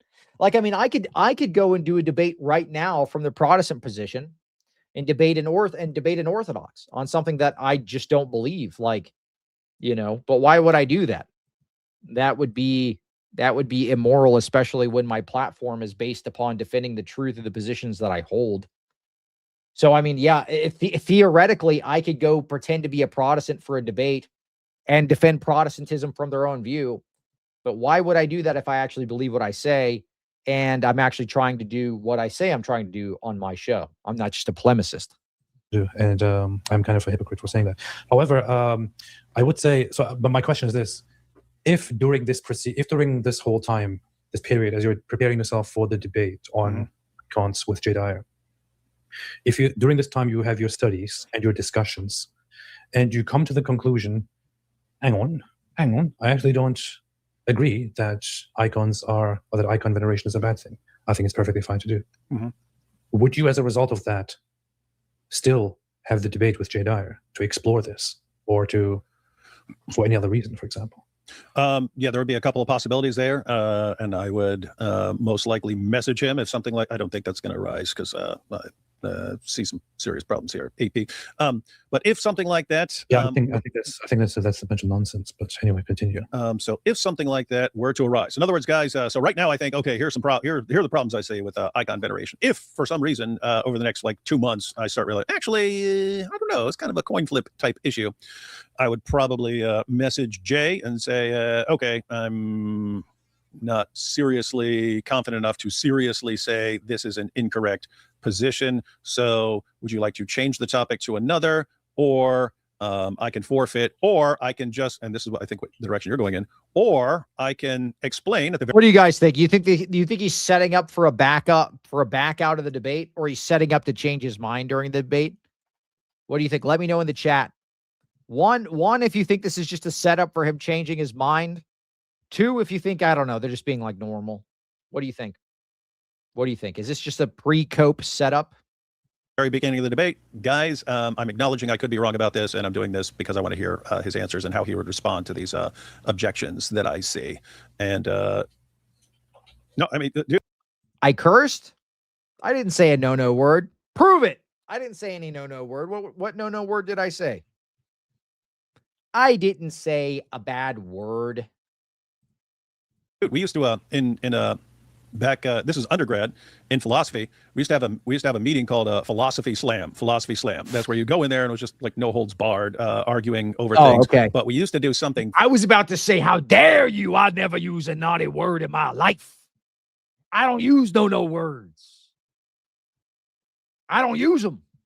I don't do that. You take that back right now, boy. Fun. We would sometimes. Okay, I did say the P word. Okay, I said the P word one time. Okay, I said the P word. I said pee pee poo poo. We every like 12 or 13 minutes or something like that, I had a stopwatch and I'd say every 12 or 13 minutes you have to argue the opposite of what you're arguing, right? Of your position. Don't listen to anyone telling you anything isn't true because it's all relative. Yeah, everything's relative. All truth is relative. David Wood versus Jay Dyer win. October, I guess. The dude is a snake. He'll backpedal out of the topic and try to get it on Russia or some crap. Yeah, maybe. Maybe. I mean, that's what he's trying to do here. Wasn't the debate supposed to be theological? And then he pulls out as like a debate, like gauntlet slap, this like Russia collusion hoax nonsense. And all the boomers were like, "Ooh, it's going to be such a good debate." You saw, who's the dude? James White on X. Yay! James White was cheering it on like, oh, it's going to be such a good debate about Russia. Well, that's not what they're debating, dude. Ask them this, brother. Where does the scripture itself provide the inspired list of which doctrines are essential and which are secondary? Right, exactly. Exactly. They have no standard. They have no standard by which to delineate primary and secondary issues. They don't have a standard. It's just brain church. It's all in their head. So, as a matter of fact, Mike Lacona came in there one time and he gave a presentation. By the way, if you're not subscribed, smash that subscribe button. Help the show get to 30K subs. I'm going to be doing an awesome live stream tomorrow with the one, the only Ubi Petrus. Ubi is going to be joining the show.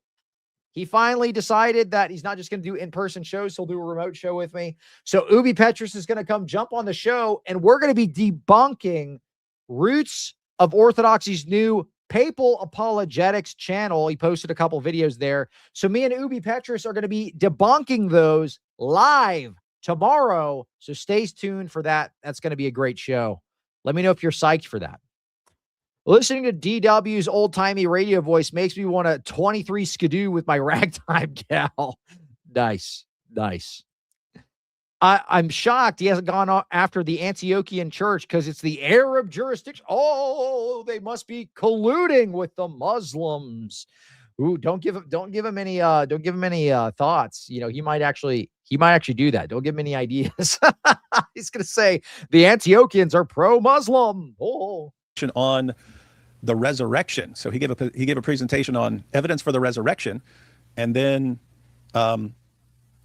people started arguing against it. And then I said, okay, 12 minutes. Now you have to argue the opposite position. There was a Jewish girl there named Rachel, and she started arguing for Jesus' resurrection. And Mike Lacona started arguing against Jesus' resurrection and so on. And it was just I don't know, it was a cool time, and it was a good opportunity for people to learn get a better grasp of arguments for and against. It's I guess that's similar to steel manning now, but yeah, we used to do it. We used to do it kind of as an intellectual exercise. But yes, I believe you can debate. Yeah, you can do that in like debate club, but not as a part of your brand, right? Like your brand is apologetics. You're just gonna like swap teams for funsies to try to see if you could defend Islam.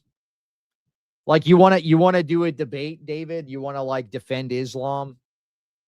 And like I attack Islam, you're defending it. Is that really what you want to do? A position. You can even debate a position.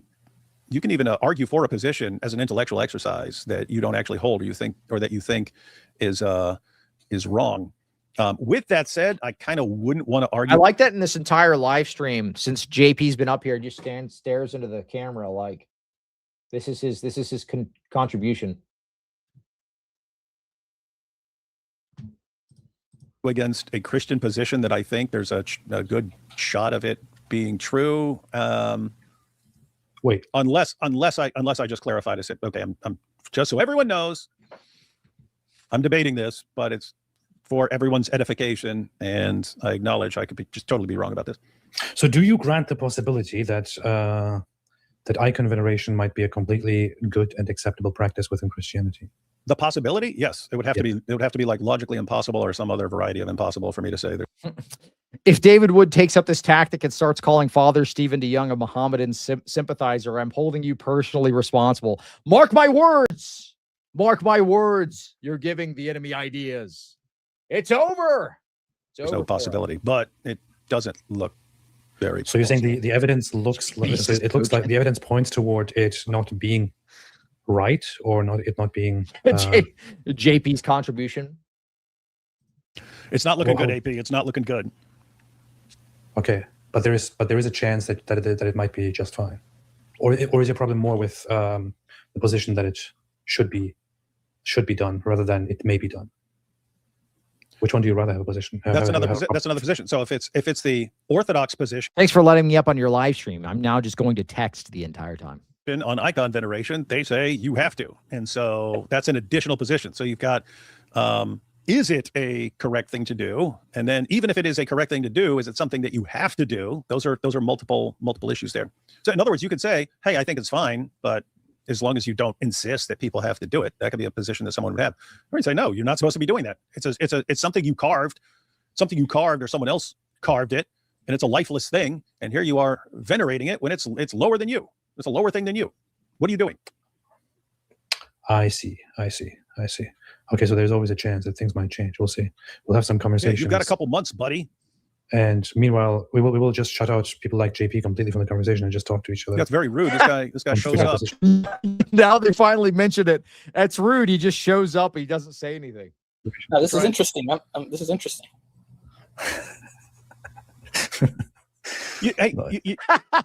This is interesting. Thanks for having me up here so I can say nothing. You know, it's weird because I mentioned, again, just different people have different ways of thinking, but you've got like the black and white thinking and stuff like that. And then you've got the tons of things are, black, white, and then just tons of gray in the middle. But, the gray is like probabilities of various things and so on. Skeptical people can usually kind of understand people disagreeing with them and being more dogmatic about things. Dog, don't dox me, man. Don't dox me, bro. Don't dox me, dude. If you come to my gym, I'm wrist locking you immediately. If you come to my gym, if you come to my jiu-jitsu gym, I'm wrist locking you on site. It's over.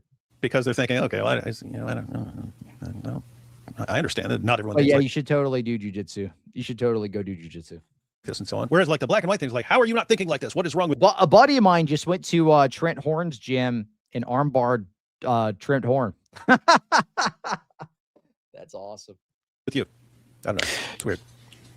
I was supposed to have a conversation yesterday with a very good Orthodox dude that I have been talking to. Didn't work out. I think I'm going to do that on Thursday. So I might just be posing this whole thing there as well. And I think just cut to JP. He's just playing Roblox the whole time. Well, that's what Mahler does. Mahler has literally a Roblox church. Did you guys know that? JP Uncut's buddy. They literally do Roblox church with Discord communion. They're like, get your elements together, guys. We're going to do communion. Could even join at some point. And what is that? This guy, OrthoChat, who has a podcast named OrthoChat. It's an old one. It's like before the whole Orthobro waves and stuff. The good old days. Yeah, the good old ones. So we're gonna have a conversation where I will ask all my questions about orthodoxy as well to see. You're Orthodox, dude. To see where I find myself. Well, I'm a catechumen. I'm still not baptized. So maybe they will never accept me. I don't know. AP, would you consider making the move to Catholicism or Protestantism if you don't feel too convinced with Eastern Orthodoxy? If I'm ever convinced that, I always consider it. I would always consider.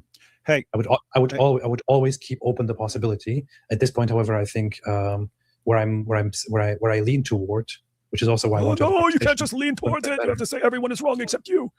I at the moment lean towards orthodoxy, Orthodox Christianity being the most correct way of being a Christian. Correct. Only correct.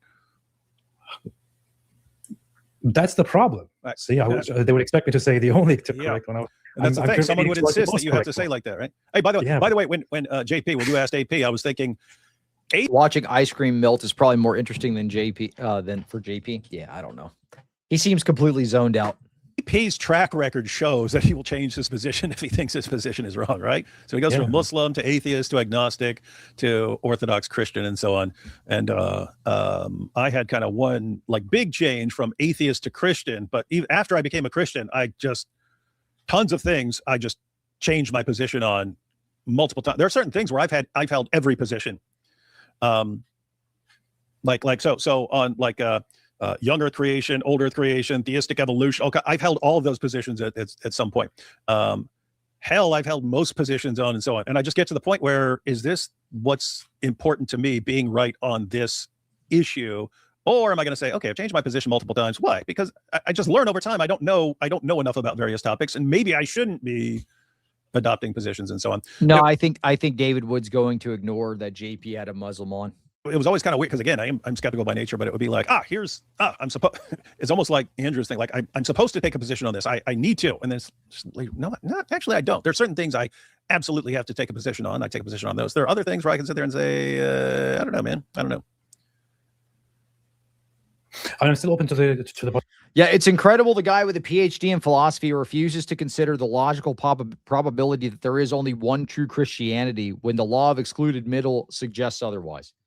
Well, I mean, a lot of what he said, it makes it seem like he really hasn't studied any of this stuff at all. I mean, when Andrew spoke with him the first time, he hadn't heard about any of the solas. He hadn't heard about any of this stuff. He's adopting basically a radical skeptic view. Okay, so he's a radical skeptic in Christian clothing. How does this work within the Christian paradigm? Right? I mean, Christ literally says, I am the truth, the way, the life. If that's the case, truth is not subjective. He should know the difference between subjectivity and objectivity. He should know the difference between these things. So I don't know. It really, I mean, it doesn't surprise me though, because he's a Fordhamite. He graduated from Fordham University. So that's like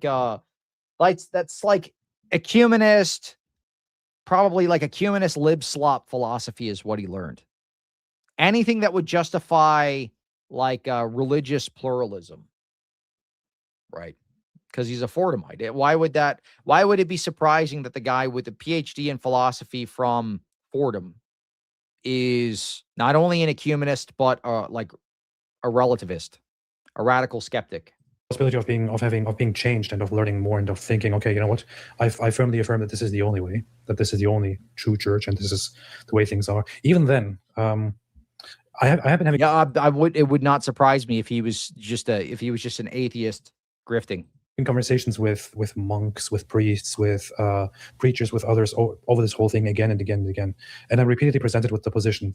Just recently, I brought this up to the first priest that I went to, whose parish I went to for months, and I said to him, I cannot ever firmly say that that non-Orthodox Christians are rejected or that there is no salvation for them. I can affirm the dogma of there is no salvation outside the church, but I could never ever, with peace in my heart, say that those who are outside the Orthodox Church are not saved, or that they are wrong, or that they are not following God, that they are not following Christ. I know the way they are. I have been among them.